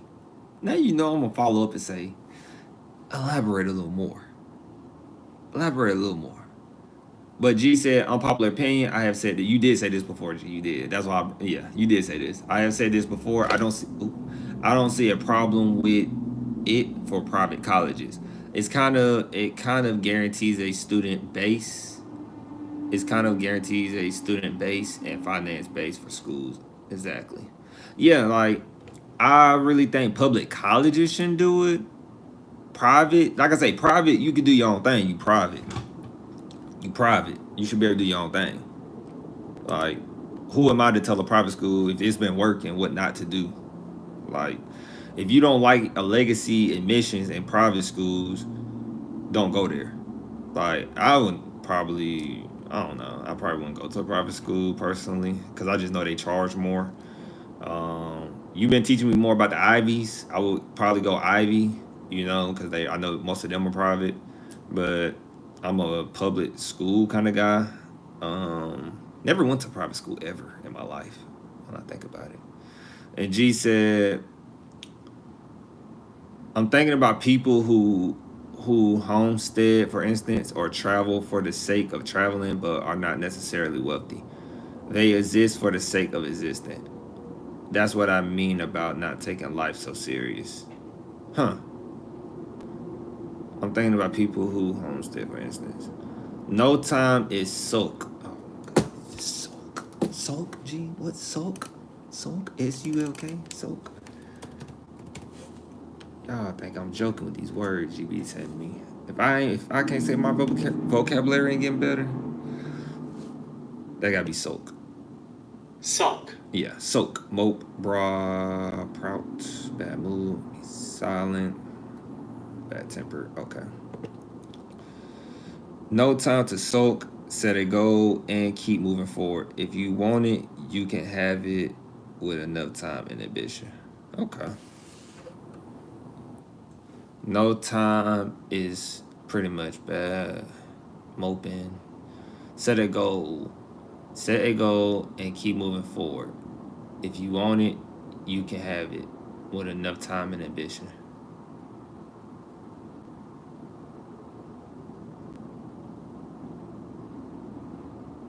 I like that.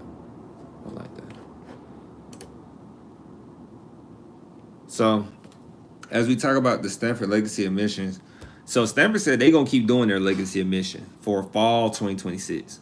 So if you're a student that's getting ready to enroll in spring, which I doubt most students return in the spring, Stanford said we doing it in fall 2026. All I'm saying is freedom comes with wealth.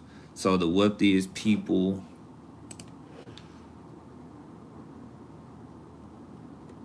All I'm saying is freedom comes with wealth. So the wealthiest people use their time accordingly.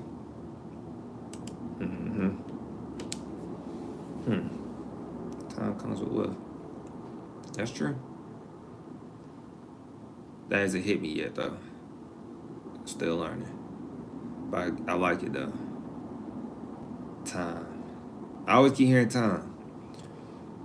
Okay. We'll keep talking about that, G. But G said, I don't see an issue with legacy. Don't apply if that's an issue for you. Public schools shouldn't do it. Yeah. Legacy admission is an interesting. And it said they're going to keep doing it. Stanford said they're going to keep doing it. And then Stanford also said they're going to do it at least for now. From the Cal Grant Program, a state-funded source that provides financial aid to California students attending public and private higher ed institutions in the state. So it says last year, as I just said, Governor Gavin Newsom signed the bill, of course, into law prohibiting the state's independent universities from providing legacy or donor preference in admissions to their applicants. The prohibition, is it prohibition? Or is it prohibit-ish? It's prohibition. I said it right. I believe I said it right. Let's see. I heard a brain fart. I said this word before, man. No, I think I always said it in my head. Prohibition. What? Did you skip a word? Prohibition. Prohibition. Prohibition. Okay, yeah. Sound like probation a little bit. Prohibition. The prohibition is set to go into effect in September. Yeah, when they said September, I didn't know what they meant because they signed it into law, but I guess it goes into effect next semester. So, but Stanford said they still gonna do it regardless. They said they're gonna do it next fall. Like we ain't worrying about what y'all talking about. So Stanford said they had considered alumni and donor status for academically qualified students in the past, and will continue to do so accordingly to the updated admissions criteria the university announced last week. Those criteria also include a reinstatement of a standardized testing requirement. So Stanford said they are adding back a standardized testing requirement for the class entering Stanford in fall 2026. But California became the 5th state to pass some type of ban against colleges giving an advantage to the relatives of alumni or institutional donors, and the 2nd state to do so for private institutions. Yeah. I wonder who's the other state for private institutions. I wonder. They said in August of last year, Illinois became the 4th state to pass a legacy admission. Oh, Illinois became the 4th state. That's who the 4th state was. Illinois became the 4th state to pass a legacy admission ban, following Maryland, which enacted a legacy admission ban last April. Didn't know that. That applies to both public and private colleges. Colorado passed its ban. Interesting. Colorado passed its ban in 2021, and Virginia did so last year. I know 2 kids at Georgia Tech that got in because their mom worked in the school. 2 kids, 2 of her kids got in. It's crazy. 1 realistic, 2 crazy.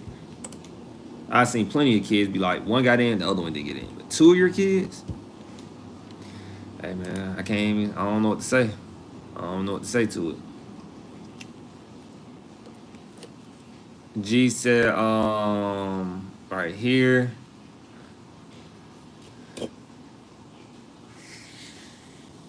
G said, I don't see the issue with legacy Admissions don't apply if that's the issue. Public school shouldn't do it. It will eventually hit you as you get older and mature, lol. My soul is old, but I look 19, lol. I used to look 16, but I guess my age has caught up with me, lol. That's exactly what they meant. Not doing it means they just don't qualify for certain funding on the state level. Exactly. And Stanford honestly doesn't need the money. That's why they did it. They like, we don't need the state money as much, because they actually said in the article, once we keep going, I read a little bit before live streaming, of course. They said Stanford said they're not going to rely pretty much on the state funding, that they'll use their own money just so they can keep doing the legacy band. I mean, keep doing the legacy admissions. I said that's a boss move. So then when they feel like they need some money, they're going to so-called stop doing the legacy admissions, but they really going to be, I think they still going to do it. It's the reason I never get caught up in some stuff like this, not to be pessimistic, is that we don't have nobody policing these legacy admission bans.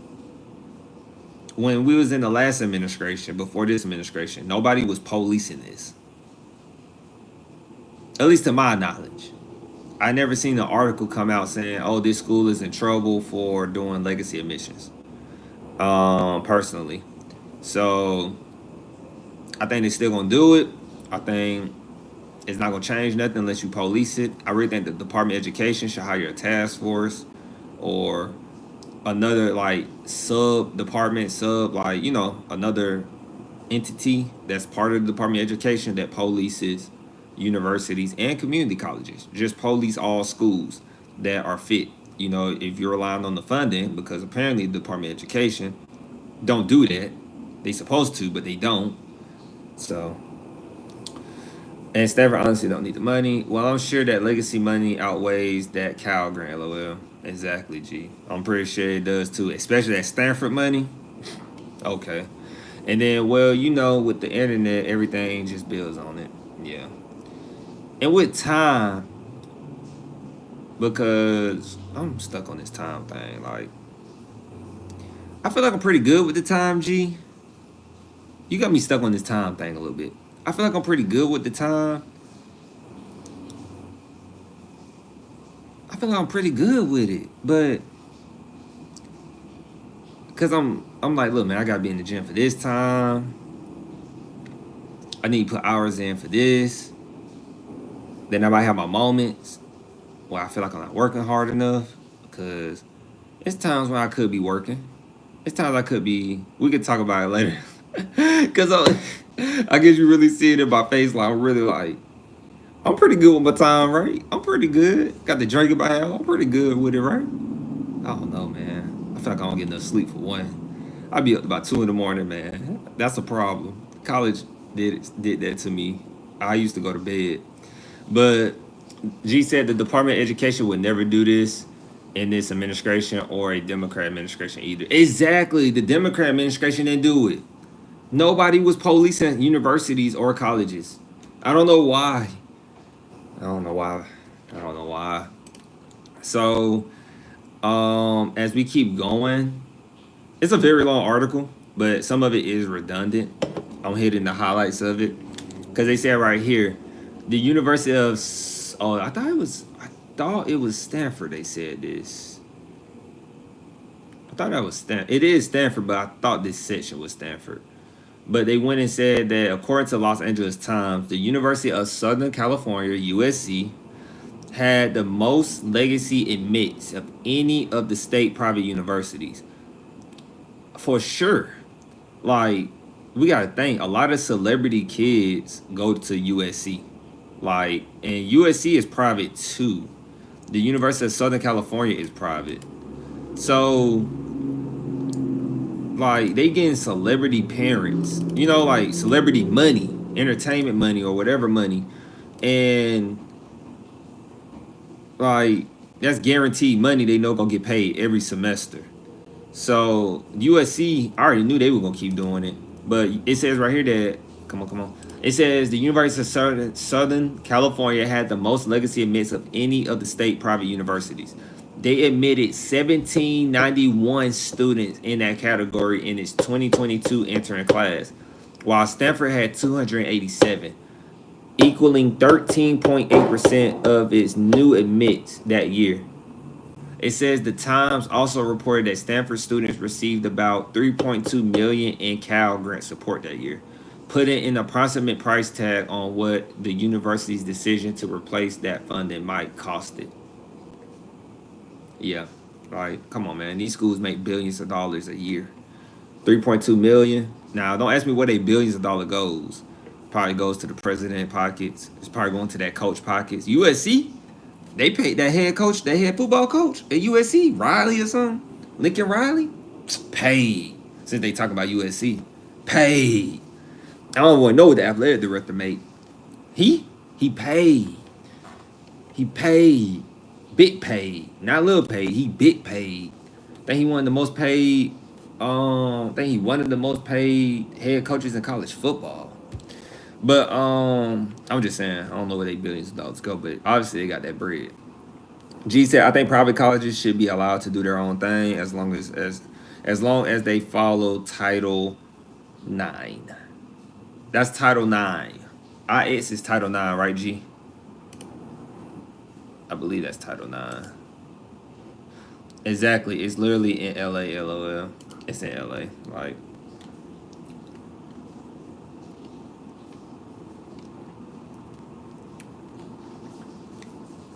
and then they talk about racial dimensions of college admissions. They said something about there were more legacy admits than black students coming in. Suppose that's what they said. They didn't put no stat behind it, I think. No, they did. They said according to a report by the Education Reform Now. I knew that was coming. But you know me, if you going like you said, G, if you're a school that has a high legacy, well, most people don't even know about legacy admissions. Like the information, this is reminding me about this channel being so valuable. And I know we talk about it, G, but you know, you just gotta reinstate this for the people who might catch this video, right? That I remember one parent was trying to make sure her kid could get into Georgia Tech. And she was really trying to figure out, like, you know, would this help them get it was like a summer camp thing pretty much at the school. And she was like, would this help them get into Georgia Tech? I said, I'm gonna be honest with you, because we have to tell parents this does not help you get into the college. This does not help your scholar or your child get into the college. And she said, oh, what does then? I said, honestly, I said, ma'am, this is what I like talking about. Make sure people get the information. I said, it's going to be networking, making connections. So, like, you should, your son or daughter, I was like, they're in high school, they should try to get an internship at least we're in Georgia, they should try to get an internship at the system of Georgia. I said their career field might be different, but this allows them to meet high-ranking people who work on boards of the system of Georgia. Since they want to go to a university like this, that's part of the university system of Georgia. I said that would be the first thing I would do if I was a parent. I would try to get an internship for my kid there, or I would try to make connections with professionals in higher education. That's where LinkedIn comes in hand. That's where it comes in, like building the platform early for your high school student, or you can do it, you know, whichever one. And I was just dropping this information on her, and she didn't know these things. And so, and of course, there's a lot more. G got a lot more. I got some. But like doing it strategically like that, so you can make sure your kid gets into this school. Because if you're going to combat legacy admissions, you need to know what to do at least to get in the loop and how to get into schools. Like, I got recommendations to this day. Like, I make sure to keep, I'm pretty sure you too, G. I make sure to keep doctors in my pockets. Like, people who got their PhDs. People think PhDs are worthless. You know, it's always people thinking education is worthless. But when you have somebody who has a PhD and they write something on your behalf, I think we can both attest to this, G. And especially if they got a good ranking title, you're in there. You're in there. Most, nine times out of 10. That's why I said, G, when you said the connections, not keep them in your pocket. Keep them in your pocket. That's free game right there. You got to keep them in your pocket, man. And they gonna keep you in their pocket because, like, everybody uses somebody. Like, everybody's using each other these days. And so it comes off bad when you say using, but everybody needs people these days. You do. You don't get nowhere by yourself. And I know, like, and that's why I was glad that some of the people, because the people before didn't have PhDs when I met them, and now they have their PhDs or their doctoral, different things. If they are a lawyer, if they're a doctor, because they got their JD if they're a lawyer, they got their MD if they're a doctor, they got their PhD if they conduct a lot of research, especially if they're in that field you're trying to go in. So, like, people don't know this stuff, man. So G said, not keep them in your pocket, LOL. I actually have a friend who does something similar to what you do, but for Ivies who got his PhD in physics from Harvard. Oh wow. Crazy work. He sells a course now though. But immediately it's not that expensive. You talking about the course? The course, G? And so as we keep going, it's pretty much at the end. I said something before that. Oh. Oh, you did. Yeah, IX is 9. Most people don't know because it's not as big as most people don't know because it's not as big of a deal as the internet is trying to make it be. Roughly 50 to 60 students are legacy every year at Columbia compared to the 2,500 plus students admitted. LOL. That's a great percentage. At Columbia, was you a campus ambassador for Columbia? Cause you be selling Columbia. You be selling Columbia in a bottle. And then G said, not keep them in your pocket, LOL. And then G, I read that part. I said something before that about legacy. I did see that just now. And then, yeah, the course isn't that expensive. Okay. G, you got that sales. You either selling with passion or you selling with sales skills, G. So, right here, the debate over racial dimensions of college admissions is sure to resume given yesterday's news that following instructions from President Trump, U.S. Secretary of Education Linda McMahon has directed the National Center of Education Statistics to begin collecting data disaggregated by race and sex for institutions, applicant pools, admitted cohorts, and enrolled cohorts at the undergraduate level and for specific graduate and professional programs. I wonder what's going on at my school. I can't wait to see what's going on. Of course, I won't speak on it until I graduate because I don't want to. They've been telling us to be low key about what we learn in class. They've been saying don't talk about it on camera. Essentially, I felt that was a shot at me a little bit, but no comment. When I feel hit, I do say something, but I be feeling hit sometimes. So we did talk about that though, about the education statistics. The National Center for Education Statistics has to begin collecting data. And so G said, not at all, but I was very thorough about the school that I was planning on attending. So before I was there and when I got there, I got the 411. LOL, don't lose your degree before you get it. Man, I've been told, one of my troops told me I was a troublemaker. I was like, am I really? I was like, I follow rules. Do I seem like a troublemaker, G? I feel like I'm not a troublemaker. I follow rules. I follow the rules. I don't break rules. I follow the rules. G said, wait for it to come in. Because we're going to do our college review. So while we do that, we had a good chat, though, G. We had a good little live screen. We had a real well-rounded live screen today. Probably the best one we're going to have this week. I'm gonna be honest. It's going to be hard to top this the next few days. No, but you seem passionately opinionated, LOL.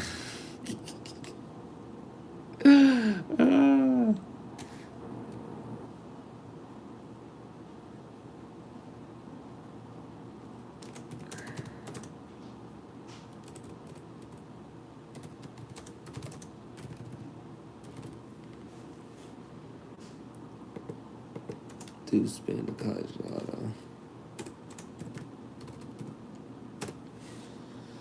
which could cause you just had to put that in there. You just had to put that. What the world?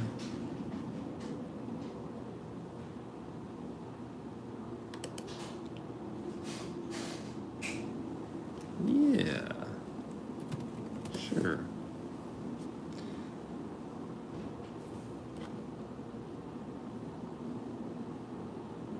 All right. Just give me the school. Give me.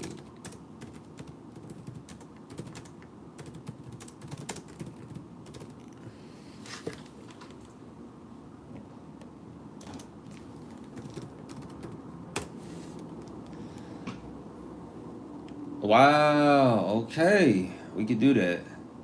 We could do that. University of Central Florida. We could do that. I don't think this school. I don't think it's that good off the top of my head. I don't think it's all that. What you over here talking about, G?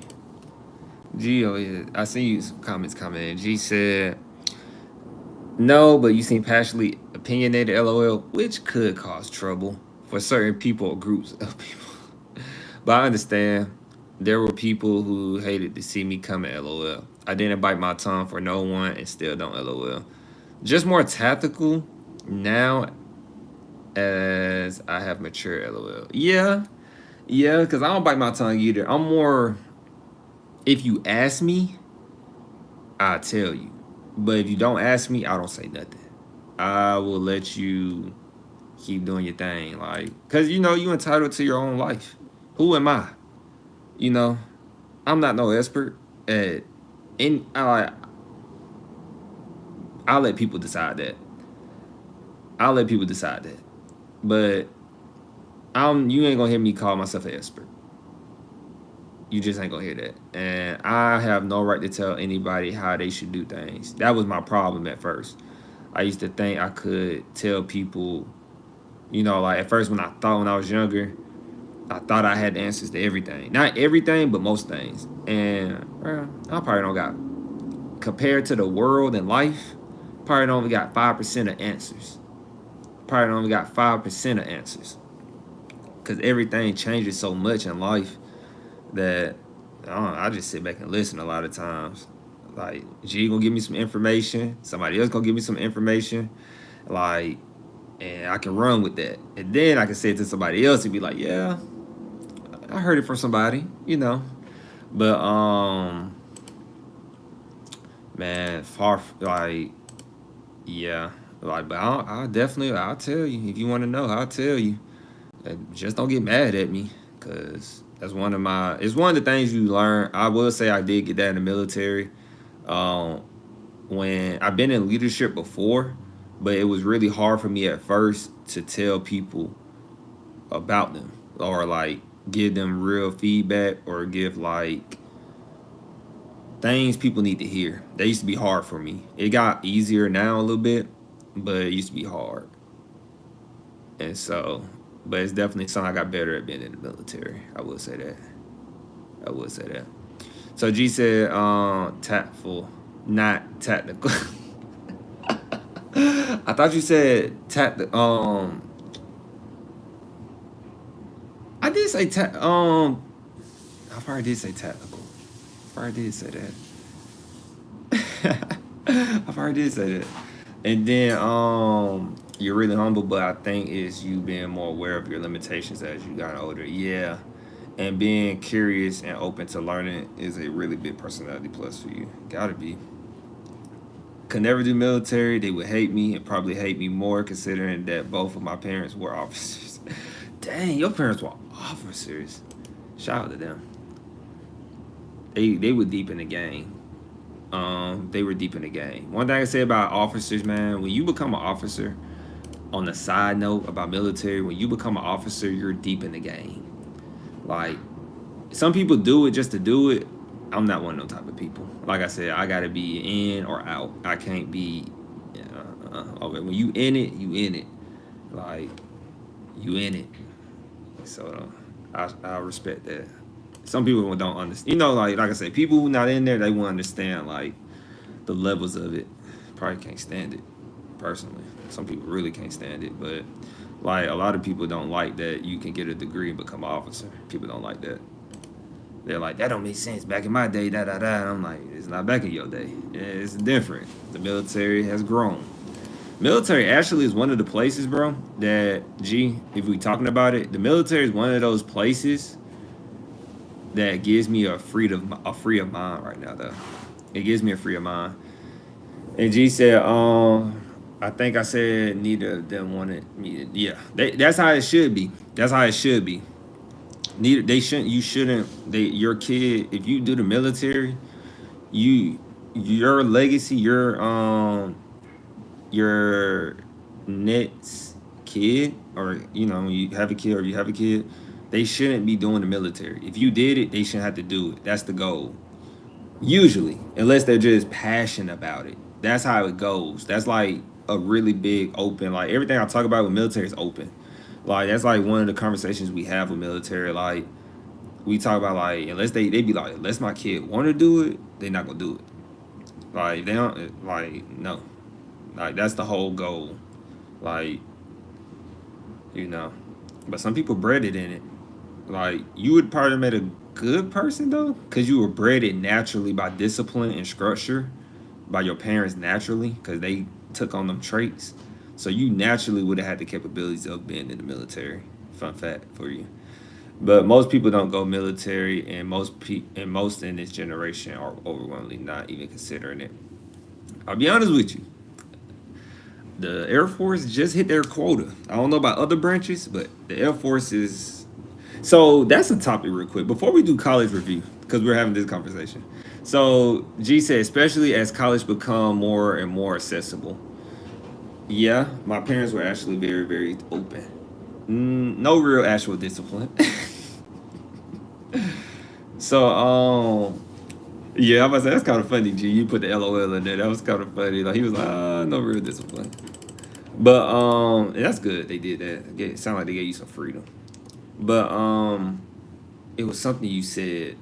You said most people don't go military, and most in this generation are overwhelmingly not even considering it. Yeah, I would say a lot of people are going military in our generation because they're not. I was more or less in charge when yeah. So like a lot of people are going military. Believe it or not, a lot of people are going military. Like I said, Air Force hit their quota. That's open. That's public. You can look on Google. It's a basic Google search. I don't know if they posted it. They should have posted it. That's a good look for them. But the Air Force, man, everybody is Air Force wise. Other branches I can't speak. But a lot of people are going military because I think our generation is hitting that block. We got caught up in that phase of like I could become a YouTuber, but not have a real plan, no backup plan or anything. And or people got caught up in these courses and they was trying to do these courses. Some people work, some of the courses work for people, some of them don't. And some people really been like trying to do the YouTube University way, and it has been working. And real life catches up with people. When you need insurance, when you need some money, not a lot of money, but some money. And like I said, people think you don't need a job, but some people are not that good to. Some people are not that good to not have a degree and still get a job. Some people need to go to college to work on their character development or professional development. People need that. College can teach you professional development. And so, but overwhelmingly, military is always the last resort. Has been for years and decades even. Pushback. Pushback. That is true, but pushback. Like, it is the last resort. But once we get you, we got you. You know? It's like you ultimately came to us. And now on the bad end of it, you waited. You know, that's the thing. You waited when you should have went ahead and knocked it out early. And I'm all for not doing it early. Like I said, I waited like 2 years. I waited like 2 years, almost 3 before I joined, before I took it serious to actually like try to join and do everything I need to do. So, And what I can say is, because my mentor told me to do that when I was young, he said it wouldn't hurt, you know. You could have something added to resume as a experience if you don't stay in all them years. And yeah. And so my cousin recently used it to get out of homelessness in Chicago. That's good for them. That's dope. And then G said both of my parents actually used it to get out of their circumstances. Yeah. It's really good for that, you know, like it's something like I'm not gonna say it's something like everybody. Some people you probably heard this before, G. Some people say like everybody should serve in the military. Some people feel like it's a very controversial topic. Some people feel like military people feel like everybody should serve in the military at least like 3 to 4 years. Everybody should serve like mandatory.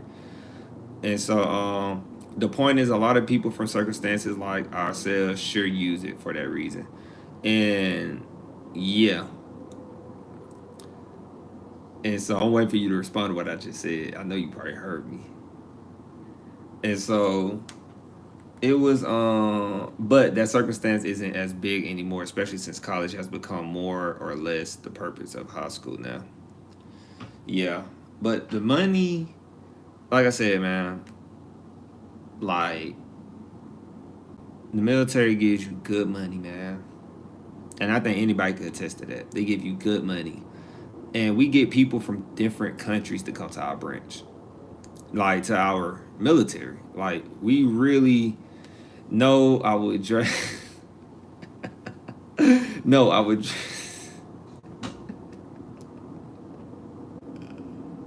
Gee, I bet you are funny in real life. But I bet if I met you in real life, I bet you're not even like this. I bet you have like your guard up first.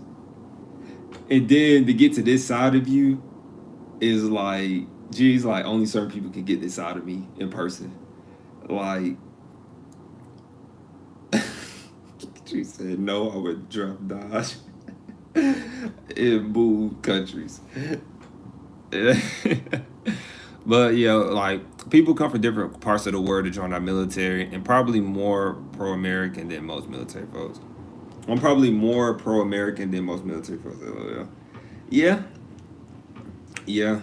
It's an experience, man. Like I said, I can't speak for no other branch, but that's one of my that's actually one of the things I do plan on adding as we do live streams. Because I know people have military questions, man. And people going to be asking me all kinds of like, should I do it? I'm scared. More people are getting scared to go to the military, which is totally okay. And I feel like it's really a good thought to have. Because most people back then, you can agree to this, G. Most people back then just went. They didn't think about nothing going on. It just went. Everybody is more socially aware. Like, if I go, what's going to happen? Is this going to happen? I'm like, you good. You good. Trust me, you're good. But you do need to understand what comes with it, I feel like. And G said, yeah, that used to be the case when the idea of getting citizenship felt guaranteed, but that no longer is the case.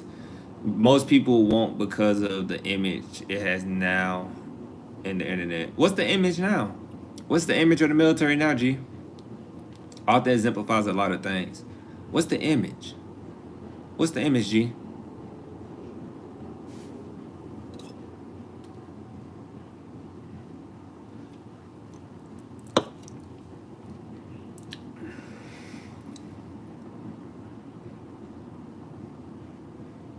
What's the image?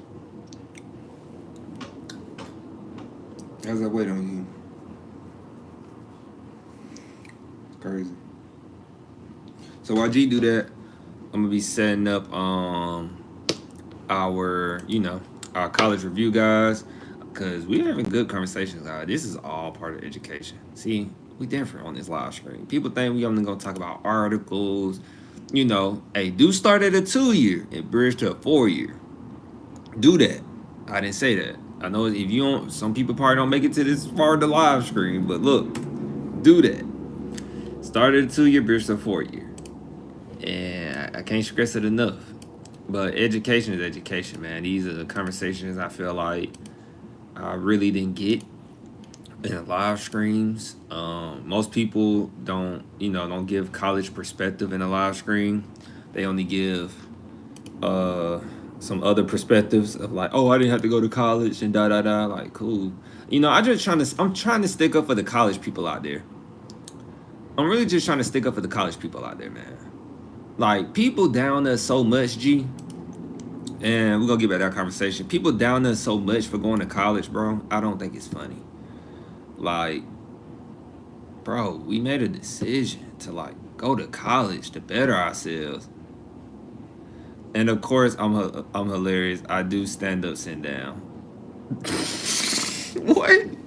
How do you do stand up doing? What?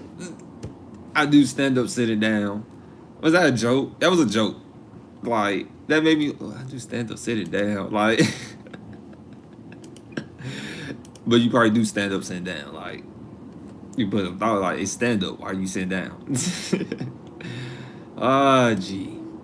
But yeah, G, people be down in us for going to college, man. We gotta build a community. I want piranhas in here. Like, somebody come in our chat and say, y'all went to college, and I don't know why y'all went to college.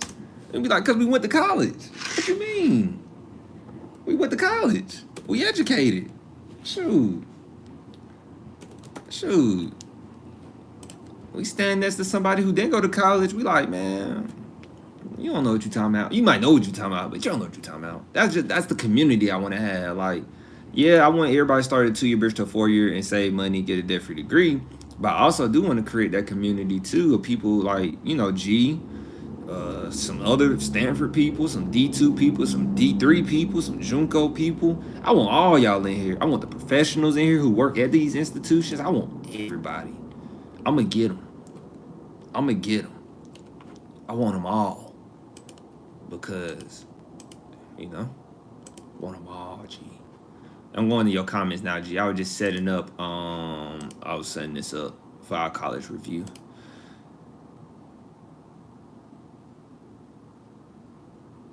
G said, well, you was typing, G. Talking about me typing earlier. G said, I remember saying that. G said, I remember this, the one we stopped at. G said, like, because I remember we were talking about the military not having the image it has today. And I'm like, what you mean? And then G said, often exemplifies a lot of things. Like, the more white-collar version of this world would be working for the government. And you said archaic and stuck in the past, not open and very inflexible. And of course, I'm hilarious. I do stand up, sit down. I already saw that. She said, I don't think there is that much pushback on going to college, so I'm gonna push back on that. So I'm gonna push back. LOL, yes, it was a joke. LOL. Now going to a 2-year, that's going to get a handful of people. Yeah. And we got some ideas coming, but some of these ideas can't work until I get out of college because they require some traveling. So, yeah, like, I just want that community, man. Like, you say you don't think it's that much pushback? You don't think there's that much pushback on going to college? Gee, what you be watching or reading? I be seeing a lot of pushback on college. Like the dude today, he just told me, if I did all that, I shouldn't have went to college. Like, that's a standard. Going to college is a standard. To me now, it's a standard. It used to be bump college. I'm not even going to sit here and tell you no story. I wasn't even planning on getting when I got my associate's degree, I said bump a bachelor. I said, why do I need a bachelor's? I probably hard to believe. I used to be that person. Why do I need a bachelor's? I got a good job now. I'm going to get a good job with this associate's degree. I was going to school for HR. So I was like, why do I need a bachelor's? But then I learned that you should get your education, man. That's all I can say. Because it has a lot of... Getting your degree just has more benefits than money. For some people, they'll be like, you crazy. When I watch movies, prime example, which, hint, hint, when I watch movies, when I watch movies, every movie, like when I watched I would say it's probably like it's behind Friday. My second favorite movie, yeah, Friday, the movie Ice Cube, Chris Tucker. That's my favorite movie. But my second favorite movie now is The Big Short. You use that word again, and I'm gonna get you for using that word, G. I'm gonna get you for using that word. Now I'm gonna have to Google it. And so the second movie is The Big Short. Why am I talking about that movie again? I talk about it often because when they were trying to go do a report, right? They were trying to go do a report. So these two guys who was running like a hedge fund or a fund out their garage, they said, we got to report this because they felt like the market wasn't going in their direction. Disclaimer, not financial advisor. I'm quoting the movie. They felt like the market wasn't going in their direction, and it should, based on numbers and data and all that. They were upset. So they said, we're going to go to what's the name? Wall Street can use this story, da da da. The guy was like, nah, man, I can't do that. I can't jeopardize my credibility. I just got this job on Wall Street. I went to school all these years. Yeah. And then he was like, I went to school all these years. And he was like, guys, nobody's going to believe two guys out of a garage, running a hedge fund out of the garage And so, and they talked about college. They was like, you're still the same person from college, da da da. And then he was like, they was talking about college, man. Like, they went to college. Just me, they went to college. And then he said, yeah. G said, LOL, I'm helping you expand your vocabulary. G, you ain't even do this to me, man. You even do this to me. So G said, your view of college is very arch ethic. I'm going to say arch ethic, but I feel like I said that wrong.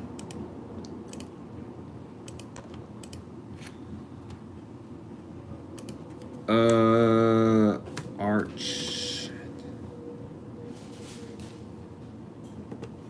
G be dropping these words fast too.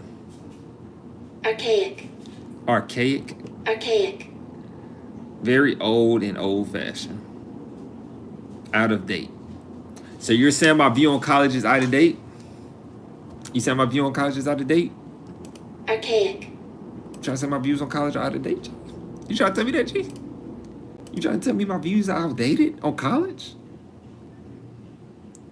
CG, I try to be reasonable with you on this live stream. I try. And you come at me saying that my views on college are, what's that word? Archaic? Oh, I looked up similar words. It says out of date, obsolete, another one that's close to it, old-fashioned. You mean it in a good way. That's what you mean. You mean it in a good way. You don't mean old-fashioned in a bad way. You mean old-fashioned in a good way. And then G said, hedge funds are quite possibly the worst part of capitalism. Yeesh. Oof. G said, yeesh. Not in that way, LOL, but in real world application, yes, your views are sort of kind of archaic when it comes to college. In a way, but 2 year to 4 year, man. 2 year to 4 year. And it's a lot more to it. Me and you have our own conversations because me and you. But 2 year to 4 year is definitely, I feel like using a 2 year to bridge to a 4 year it's been there, but most people don't know that. Like the path I did, I was mostly online for most of my education. Most of it. Like my whole path to going to college was just so different from people. And then when I just saw peers though, man, when they were saying they didn't have this amount of money in college, it was weird. It's like if you go to college, it's like a stigma you have to be. Not saying every college student like this, but most, I'm gonna say most. Like most college students don't have money. They make it seem like you can't have money and go to college. That's the stigma. You can't have money and go to college. That's what it seems like. That's how it comes off. Like most people think you go to college, you went to college and you're broke.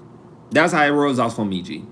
When I tell people I go to college, most people think we went to college and we went to college for no reason and don't have anything. And G said it's just a move to money for the people doing it. Sure, parents may have a variety of reasons for sending their kids there, but it's all about getting a job at the end of the day. It is, but there we go. I knew some more was coming. You can have money, but people from certain backgrounds think you should immediately move to making money. Exactly. People from certain backgrounds think and don't see the long run return. See, G, you get it. You a long-term investor, G. You get it. You are a long-term investor. Long-term investor. See, people think long-term. See, long-term is a year or more, which is actually becoming less true, sadly. Oh, what? And don't see the long run. Yeah, which is actually becoming less true, sadly. Hold on, which part is becoming less true, sadly, G? Like getting a job? You saying becoming less true, like a college degree is becoming less valuable. Ah, is it really becoming less valuable? Is it really? Is a college degree really becoming less valuable?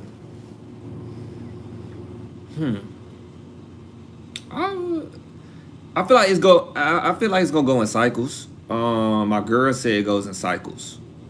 My girl said it goes in cycles. She said right now I feel like it's less valuable, and she said this. She's bullish on higher education, believe it or not. Like I said, she plans on getting her PhD. She's bullish on higher education. She said it goes in cycles. She feel like it's gonna come back around. Like it's gonna be very valuable. I feel like my bullish take is I feel like college is gonna be more valuable because of AI. A lot of people are bearish, saying that AI is the reason why college will not be more valuable in the context right now we're using it in. But I think it goes in cycles too. But let's see what G saying. G said, remember a college degree is becoming less valuable in the job market because of oversaturation of people with them and not enough jobs, which is why you need 5 years of experience for an entry level job. Yeah, I would say that. In my career field, entry level job required almost a master's degree. They prefer somebody with a master's, and they prefer somebody with like 3 years of experience, of higher ed experience. So yeah, G, you're right about that. And then G said because they need another way to weed out the applicants, right? That's why I said they're driving up the cost of college in that reason. That's why I feel like they're driving it up. In theory, like I don't know nobody really knows the real reason why they are driving up prices of college. Nobody really knows that real reason because now everyone has a bachelor's degree. Yeah, and if you don't have a bachelor's degree, you pretty much are like, you might as well say you got a certification from high school. If you don't have a bachelor's degree, like it's hard for me. I know a good few people now, G. Don't get me wrong now. I'm pretty sure you do too. I know a good few people who don't have a bachelor's degree now. Don't get me wrong. That's exactly it. If you see degrees as products, it totally makes sense. Yeah. Like, yeah, which I do. Like drive up the prices and like you said, it makes it harder. Like if you really want to pay for it, and then it's education. People already don't like paying for education, especially in our community. People do not want to invest in themselves. You tell somebody to invest in education, they look at you like you crazy. Probably give you a look like this right here. You want me to spend how much on a school and hopefully get a job afterwards? Nah, they gonna check out. They gonna check out. Go check out. And so G said, no, I am saying it's because everyone has one now. It's like a high school degree now. No, I understood what you were saying. I was saying like if you don't have a bachelor's degree, that's like having a certification. Like essentially like having nothing. If you just got a high school diploma and you're trying to get a job, to me that's just like having like nothing. It's just like I would say certification on the nice end, but it's like having nothing. G said it's I'm not gonna say this. I'm not gonna do this. I gotta say it. It essentially become a minimum, even for jobs that simply don't require one to do the work. Oh yeah, I get what you say. Yeah. It's crazy. Is it fair? No, but it's just one of those things. Life just keeps advancing, you know? Like, if you wanna, you can play JV or freshman in life. I compare a lot of things to sports. I ain't gonna lie. I'd be like, you could play JV or freshman in life. Like, you don't have to play varsity in life. Or, for my people out there who play college ball, but I like the freshman, the JV, and varsity level because the change of speeds of things, right? And some people might say from college to professional. So, like, if you want to be a freshman and living your life, you can pretty much, like you said, think day to day, not worry about much, have a good time, and you live life one day at a time. You had a good time. JV, you applying yourself a little bit, but you don't want to be on the varsity.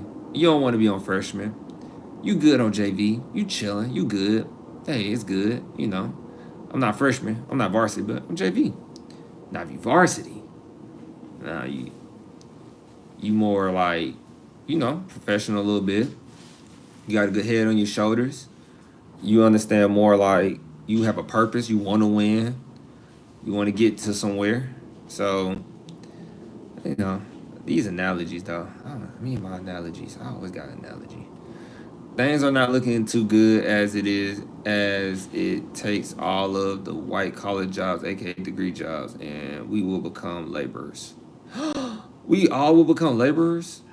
That's why I say content creation is the move. Wait. You going into another lane. You are going into another lane when you said that. In a good way. You go into another lane. Like, you're saying that all the white collar jobs, aka degree jobs, we will become laborers. When you say laborers, like what, manufacturing jobs or something? Talk to me.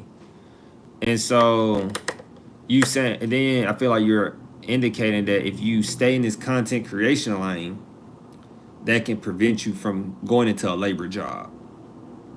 Because creative jobs like content creation is going to be it until AI oversaturates. Like now.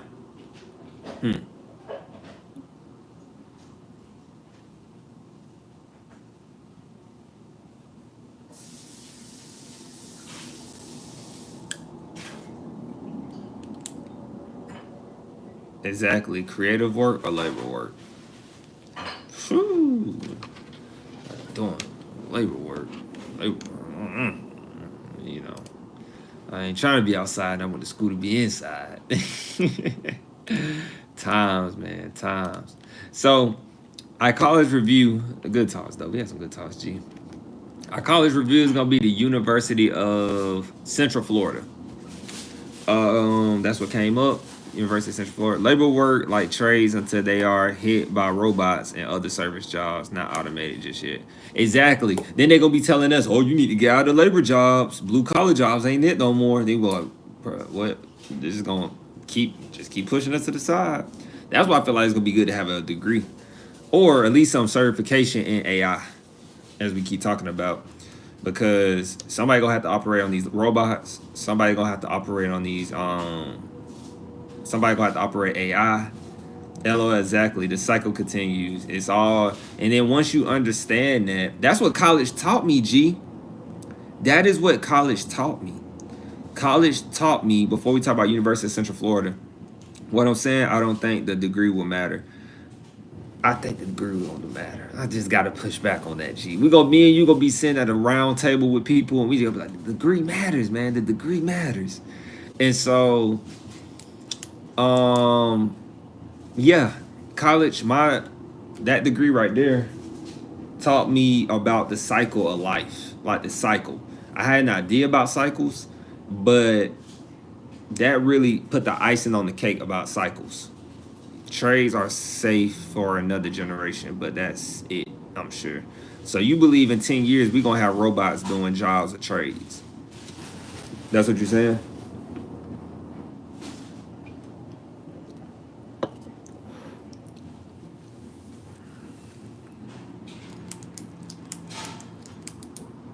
You will just be getting a degree for fun. You're not finna be doing this to me, G. You're not finna be doing this to me. You're not finna do this. But you think we're gonna have robots doing trade jobs in 10 years? Before we do the review?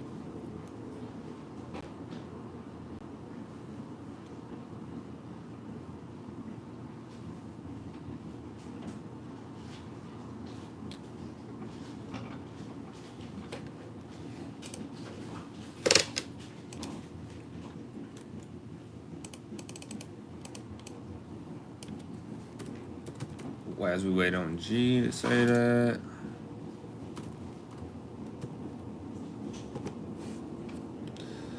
G said 100% yes, 100% robots are going to be 100% yes, 100% robots are going to be doing trade work. They are already in the factories. Yeah, I know Amazon uses them for sure. That's why Amazon has been thriving. They're already in the factories. The only reason they ain't doing trade yet because it isn't profitable yet. Yeah, if it ain't profitable, they ain't executing it yet. They are not gonna do it for full force yet. They not gonna do it yet. I just want to see. Yeah. Yeah. All right. So guys, we're gonna do University of Central Florida. Appreciate that, G. We had a great conversation. Really appreciate that. That helps with the watch time. We stay a lot longer than we should. I told my girl before we got on, I told her before we got on, I said the goal is to be on for an hour and 15 minutes. The goal is to be on for an hour and 15 minutes. Exactly. We have the capacity. It just isn't marketable or relevant yet. We were supposed to be on for an hour and 15, G. The fact that you're up right now is crazy work. It's crazy work. Appreciate you. Give you that salute. Give you that salute, G. Did not think I'd take you for granted. I did not. LOL, well, that was ambitious. 1 hour 15. I was aiming for it. I was like, hour 15. I said, I'm going to be on for an hour 15 minutes. I'm going to get off. I'm going to read, do some other stuff. Yeah, I was shooting for it. And then, I don't know, man. When I'm live streaming, G, like, it takes over. Especially when we get the running over. It's good, though, because, like, you know, watch time and stuff. And it's just, like, when I get on here, I'll be honest with you. When I get on, it's like, I don't know. It's like a good feeling. Like, I could just keep going. Like, right now, I feel like I can just keep going until, like, just keep going. But I'll be, you know, being realistic a little bit. Just like, hey, okay, let's. But it's just like, I just keep going. Like because it's not like, I'll be honest, it ain't like the business demanding right now. It's not like, it ain't like I got meetings yet for the business. It's not like, you know, you got to enjoy these moments. And you know that, G. It's not like I got meetings yet. People not really reaching out yet. I'm going to have to do that, the outreach part, of course. I'm going to have to start doing outreach. But it's like, you know, just enjoy this part. You know, just ramp the videos up, push out the work so people can go back and watch it if they do watch it. And then, you know, like we just doing lead work. So you got to enjoy the lead work because there's going to be times where we can't do this. You know, all that jazz. I enjoy these, though. I really do. Because this is all part of education. You know, this is what, like, no offense to, like, if I tell people, like, in my graduate school, we don't just talk about education. Even though that's my major, we talk about other things. Like, it be just like this, essentially. Like, that's what helped me get the idea to do this, actually. Because in class, my professor would be like this. Like, I'm the professor. And then my professor would be like talking, but you don't want to cut the professor off. So guess what you do? You put it in the chat. And then I got the idea, and I was like, and I started noticing my peers, and I was like, y'all really enjoy this. Yeah, I was like, they really enjoy it. I was like, y'all really enjoy this. And we'll talk about other things though, pertaining to higher education, life. You know, my professor talks about family a little bit. We all talk about what we're doing because that's what it's about. People don't talk to each other no more. So it's like, that's why I be listening to you, G, because like, you know, people don't talk no more. People are very introverted, and sometimes people don't listen to other people, you know. And I'm all for, like, I love hearing other people's stories. And my girl don't like that because she know I'll talk to a stranger. And you would have thought I knew them for a year or two. But I just feel like everybody's life is important. I just been that way. I don't know why. I think it comes from my mom, though. My mom always told me to treat people, all people, no matter what job they do, treat all people with respect. I think that's where it comes from. And then you just learn that everybody has a story. Like, everybody, before the social media, everybody really has a story. And it's fascinating how many stories it is in the world. Because not everybody's going to put it in the book. Most people are private about it. So it's just very interesting to me. And so G said, it'd be fun. You could say that. I used to enjoy spending long hours running my mouth about life and different stuff with friends in high school and college. I believe this is definitely a part of it. I believe this is definitely a part of it. These conversations are part of a real-world education. Columbia core classes are discussion-based for that reason, to get a more or less real-world conversation going about the topics in the class. LOL. That's a wonderful personality trait, but you will soon learn every story isn't worth hearing. You will learn every story isn't worth hearing. I hate to say LOL. Yeah. A lot of people are bots. Yeah. That's deep. A lot of people are bots. Yeah. That's true. True and dark at the same time. Like, a lot of people are bots. That is true. True and dark on that one. That's true and dark at the same time. So we're going to do University of Central Florida. Feel free to keep going too, G, because when I get finished, if you still commenting, then, you know. So the University of Central Florida is a special destination. Did not know this. They are a Hispanic serving institution, guys.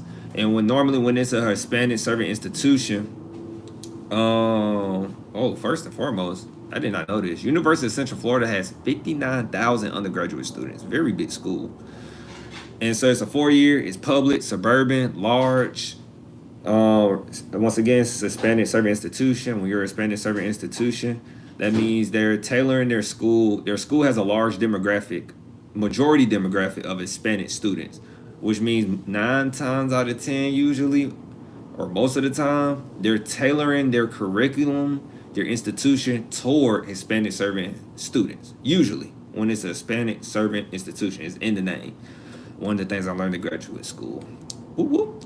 So their graduation rate is 73%. That's very good. It's a C average. It's over the 58% midpoint for 4-year colleges. The average annual cost at UCF, University of Central Florida, is pretty much $11,000. That's way below, because we have a reverse mindset. That's way below the midpoint for 4-year colleges, which is very good to me, because it doesn't even meet the midpoint for your colleges, which means you're getting a great price in college. And just for FYI, most Florida colleges are very affordable. I don't know why, but most, like, universities are no big schools. Like the University of Florida has very good, if I'm not mistaken. I think we reviewed them. I had to go check the review. But like University of Florida, for example, has very good prices. University of tuition prices. And so we're going to fact check that sticker price as we always do, because $11,000 annual cost is not bad. And they always factor in, remember, if you're going to get financial aid, because the College Scorecard factors in financial aid and other potential like scholarships of that nature.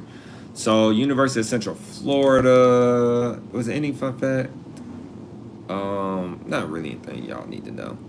It's in Orlando, Florida. That's a fun fact. The University of Central Florida is in Orlando, Florida. So I'm going to type in tuition and fee rate.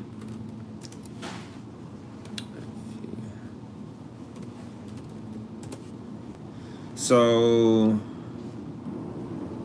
man, SoFi is really coming up right now. I gotta look at this. SoFi is really having the tuition and fees of universities on here. Really gonna have to check that out because I keep seeing that. That's like one of the first things that pop up before it pops up before the school website. But you know me, guys, I always go to the actual school website. It's on the school website. It doesn't get no more accurate than that because if the school is not showing real prices on their school website, we already know that can go. You already know that can go. That's that's all I'm gonna say. So for full-time undergraduate students, full-time undergraduate Florida resident students, let me see if they before I say this. Yeah, this is what I want to see. So for fall and spring 2025-2026, the tuition and fees is $5,954. Is that for the year or that's for the semester? That's for the year. How do I know? Because I could tell by the books. The books, ain't no books $1,200. Shouldn't be. And when they say 2025, when they say fall and spring, that means for the whole year. So tuition, that's very affordable because we got to split the tuition. It says 59, but we're finna split that. So if you ask me, I wouldn't even do 59. I wouldn't do 59.54. If you ask me, that's 6,000 pretty much. So I'm gonna say $6,000 divided by 2 is 3,000. For me, that's pretty good because that's like my max. As in, like, can I get $3,000 to pay for school?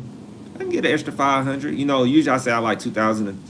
I usually like 2,000 to 2,500 max, but 2,000 to 3,000. I mean 3,000 is just an extra $500. I don't think that's bad. So if you stay off campus, this is great prices for this school that's this big. That's pretty good. Now, if you stay on campus, it falls really quick. If you stay on campus, you already know what comes with it: meal plans and housing. And they're saying you're looking at an average of $26,000 if you stay on campus. And you know me, I'm gonna say because staying on campus is not bad because they have a good return on investment. They say when you graduate from this school, you're gonna have about you're gonna make about $58,000 a year within the 10 years of being removed from the school in your career. So you could be making over 58,000 or you could be making under 58,000. But like I said, guys, you know, for me, 45 to like 60K on the max. 60K max is good for me on salary because I do not want to take on all the 9 to 5 responsibilities, me personally. But if we calculate that, 26, pretty much rounded, 26,000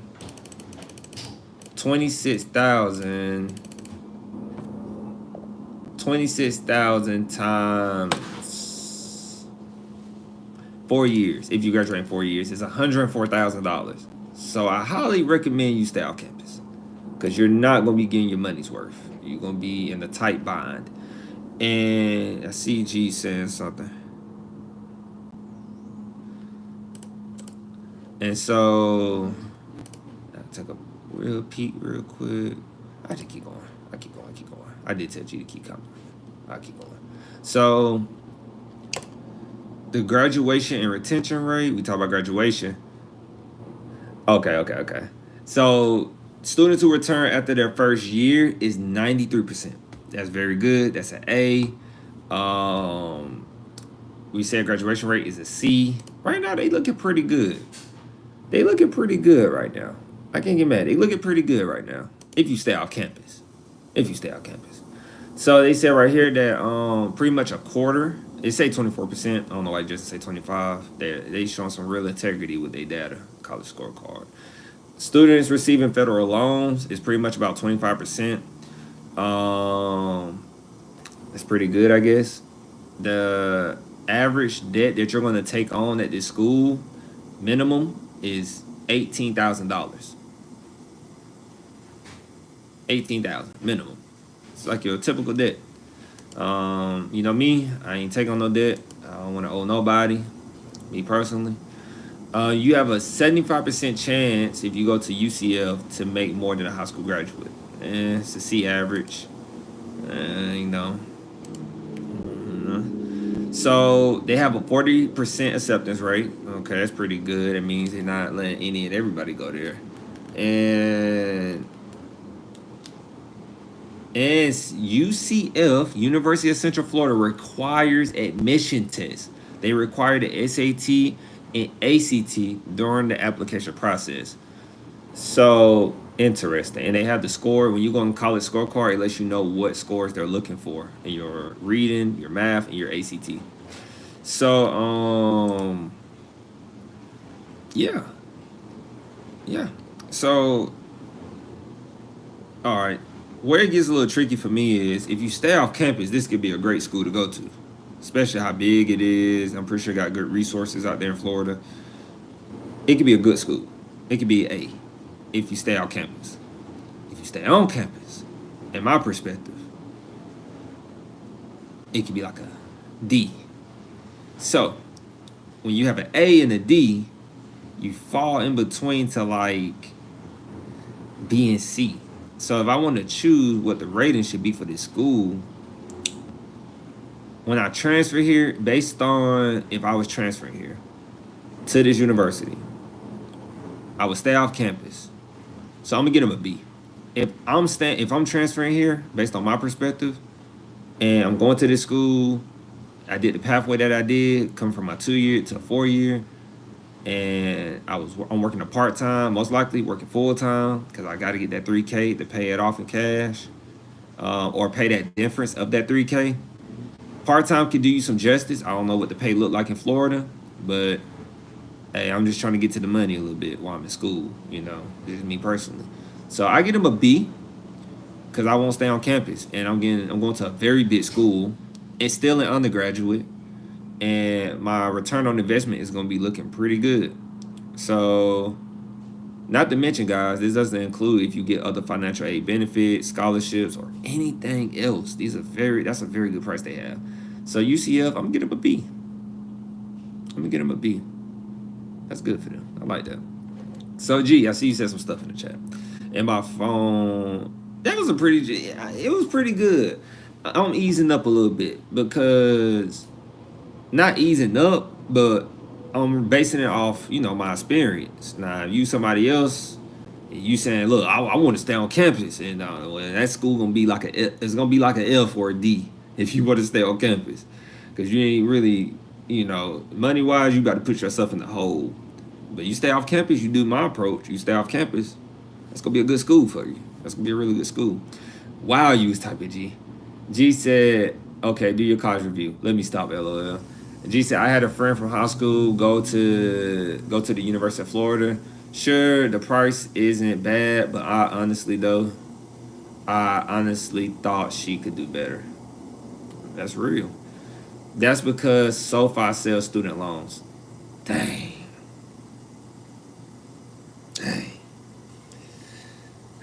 SoFi. I heard about them. I heard about them stock market wise. They like a hot topic in the market. People talking about them on stock market. People think it's going to go to, I don't know where they're at right now in the stock market. I don't want to quote that. But SoFi is somewhere. It's a hot topic though. And then, I also forgot to say earlier that I don't necessarily come off closed off. I just seem more serious and more reserved until you get to know me. Respect. Then you realize I don't take nothing serious and have very little respect for authority. Not important now. That's pretty generous, right? Okay. So we caught up. Okay. You showing me your leadership style. And it's good. You don't have authoritative leadership style. You have more of you're giving me interchangeable leadership style. I have more of an interchangeable leadership style. And my leadership style is more, I really don't know what to phrase my leadership style as. There's so many of them.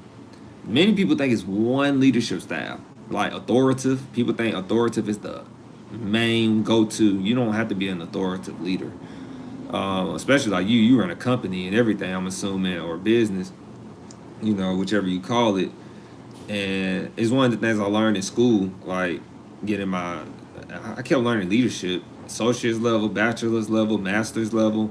There are so many different variances into the leadership that, it made me a real well-versed leader. Like definitely kept the open-mindedness of me. And G said, I'm very flexible and accommodating, and oftentimes I'm the leader because everyone wants me to be. Yeah. I can see why. Yeah. Especially, I ain't gonna tell you no story. If I can have another person be the leader, shoot, I'll pass it on, G. I'm the person to pass it on. I'm like, I'll be the better. I'll be your soldier. Because even though I'm not the smartest, because I have the answers. And that's what people want, the answers. They want the answers. See, now, G, now you're going to have me up to 2 in the morning. Now I'm going to be up to 2 in the morning. I got to do some reading. I got to do some research. So, I'm not mad, though. I appreciate it. We almost hit 3 hours. Gee, should we do it? Should we go for 3 hours? Should we just add 5 minutes? It's going to drive me crazy looking at this 2:55. We got to go for 3 hours. We already there. We got to just do it. We there. Exactly. You got the answers. The smart kids are even on your back. Exactly. You got the answers. The smart kids. LOL, might as well. That was my problem at my old job. Like, not saying I had the answers to everything, but when it came, like I said, when I was working at CRM, man, everybody asked me about, if I'm just, we just talking, get this 5 minutes, 4 minutes, 5 minutes. Man, when I started, that's what I've been like talking about. I had a whole consultation set up at my cubicle at my old job at Georgia Tech. When people found out I was into the stock market, disclaimer, not a financial advisor. People found out I was in the stock market, G, and I had people blow my phone up now about it, but I had people come up to my cubicle and be trying to get my recommendation on what to invest in. And I'm like, yo, I got one stock right. I'm sizzling a little bit, like I haven't got another one right, really, like a big one at least.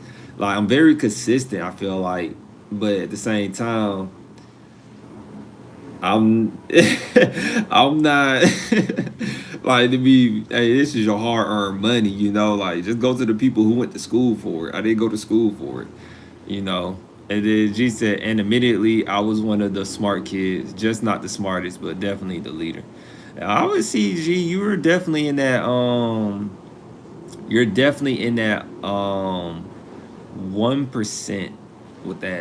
with your intellectual. You're definitely in that 1%. I don't know the percentages like that, but you're in that 1%. Definitely that top 3% or genius. You're giving me a little genius vibes a little bit.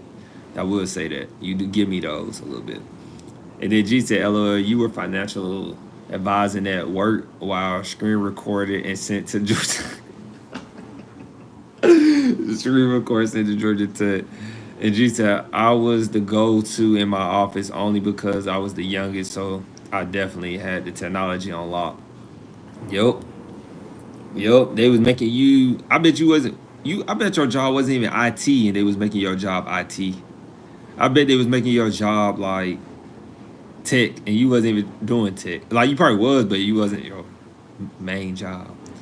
And G said, I appreciate that, LOL. I don't if you saying I'm mad or I'm just smart. I appreciate that, LOL. I don't if you saying I'm mad. Oh, like a mad genius or just smart? That's what you mean?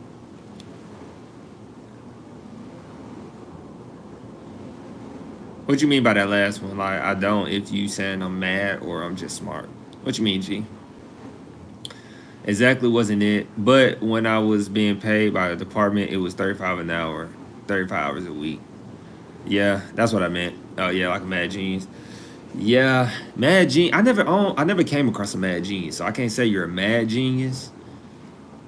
I'm just being cheeky. Yeah, I don't think you're a mad genius. I never came across a mad genius, so you probably could be. But I have crossed geniuses in my life, and when people say they're, you know, just know we know. Gee, we know. The educated, we know. When you come across someone who's a genius, it's levels to it. It's levels, just like anything with sports, intelligence, and being intelligent. Like that's what I learned. That's what I'm thankful for with sports, cause like it just levels to things, man. Like some people just got it. You know, like I'm not saying they can lose it. Nah, some people got it. Like some people can go 3 to 5 years and still know a lot of things. They go 3 to 5 years not doing nothing, and they can still. You don't know that? That's blah blah blah blah. Like what you just say? I've been busting my butt. And you just come in here and just it be like that sometimes. Or it be that person who probably never ran track and they can just outrun you and they never ran in their life. It just be like that. G said, I'm gonna push back. Oh snap. Just when we hit that 3 hour mark, you push back. I'm gonna push back. Just for the sake of pushing back. Some people are extremely smart, but genius, well, I don't think there are as many as you would think. Geniuses are actually mad by nature, LOL. Yeah, so you about to break it down to me. Because I never met a genius. So, I don't know. I feel like the most genius I met, I feel like I didn't get to know them as much. But genius, I haven't met a genius, man. I haven't met one. I don't know what a genius I don't even know.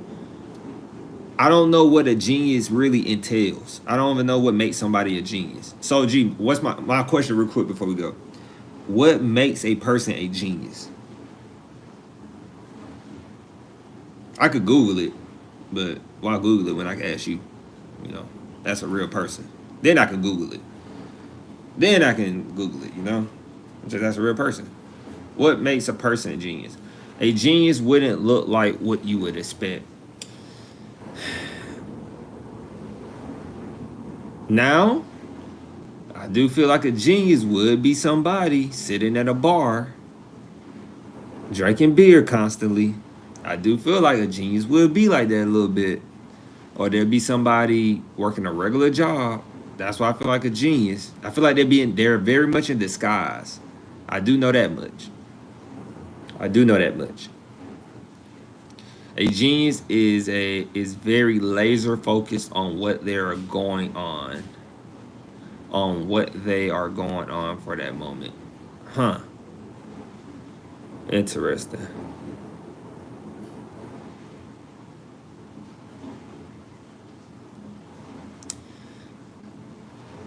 So now this might sound like a crazy answer. Exactly, geniuses don't want to be seen as geniuses because because they value their time. Interesting. I can see why that's mad a little bit. And they don't want it to be wasted on doing something they don't want to do.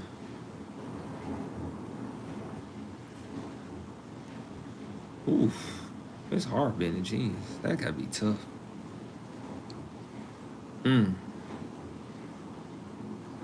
That's deep.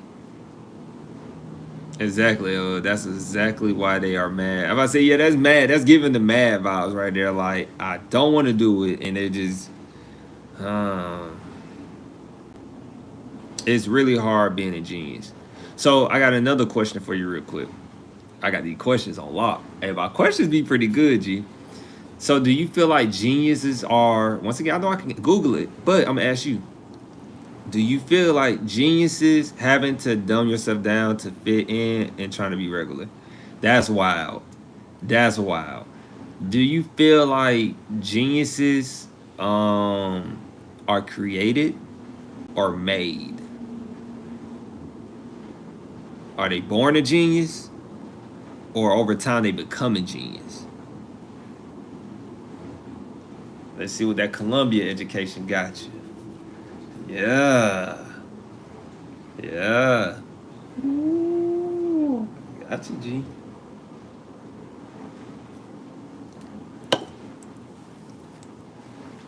Let's see if G gonna do a mic drop.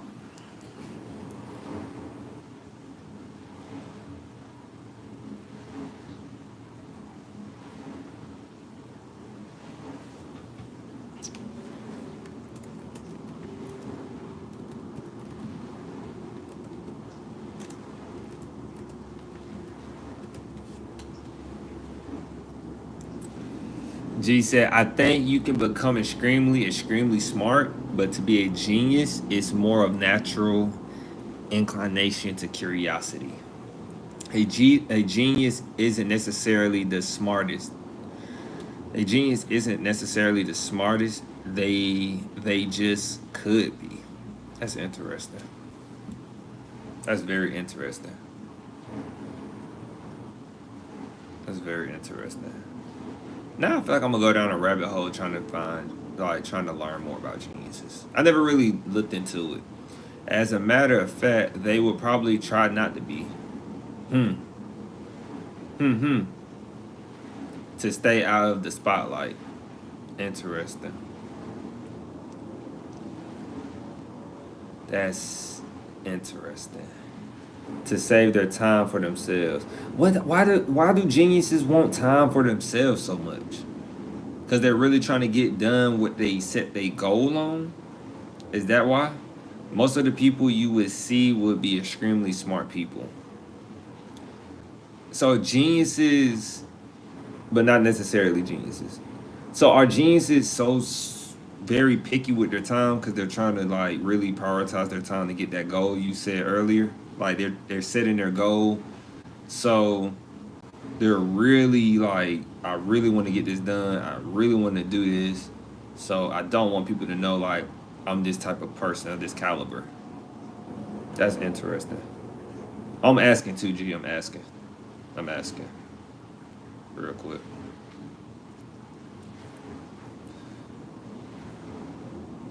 We're selfish. That's not why I love. But for the most part, they don't want people taking up time from the things they want to do. That is that is crazy.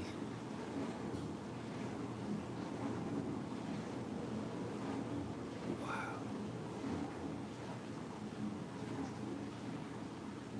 Yeah, we gotta have that time conversation, G.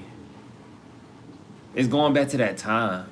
It's going back to it's aligning to me. I feel like it's aligning with time. So yes, that's what makes them mad. I feel like it aligns with what you said earlier with the time and the mad genius. I feel like that's aligned. For some reason, that conversation aligns well with time and being a mad genius. Famous genius include Leonardo da Vinci, Nicoloi. I just heard this name on a regular show. Nicoloi, Nicoloi. I think it's Nicoloi Tesla. That's the guy who founded Tesla.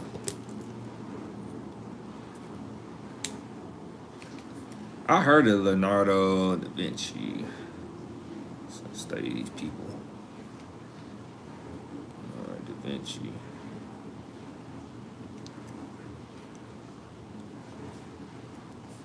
See, this is what made education so interesting to me. He didn't find Tesla, actually. He didn't? Who found the Tesla then? I ain't gonna lie. I really never looked up the founder. I just know Elon Musk did not found Tesla. So you know, I like to keep that very transparent. I know Elon did not found Tesla. I know he did not. I know he runs it. But I thought since I seen that last name of Tesla, I thought that person founded it.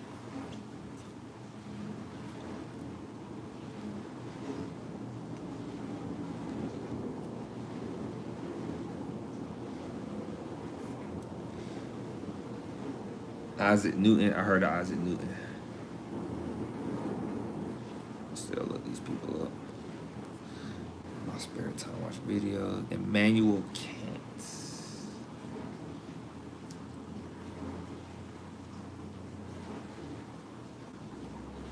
Emmanuel Kant. These are just a few, but there are not really many.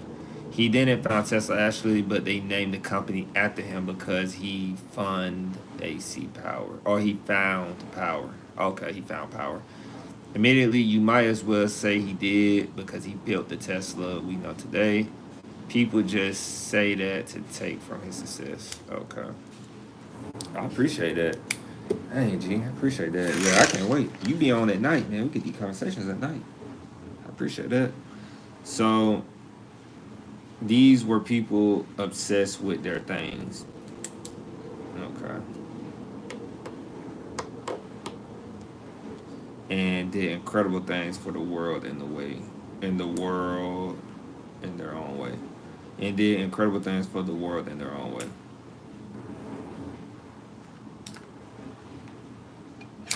Obsessed. I like that. I like that.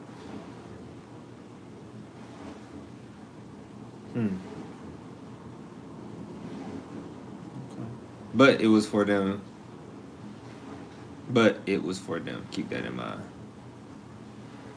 But it was for them. Keep that in mind. Oh, they didn't want nobody else to have it. Hold on, wait. Before we end, wait. Before we end, it was for them. They didn't want nobody else to have it. So geniuses can contribute to the world, but in their own way and on their own time.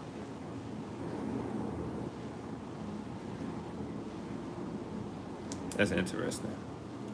So it's not that they didn't want people to have it. No, it's not that they didn't want people to have it, but keep going. I know phone, we on 10%. G is giving us, hold on. It's that they did it for the sake of doing it. That's crazy. Not for the world necessarily.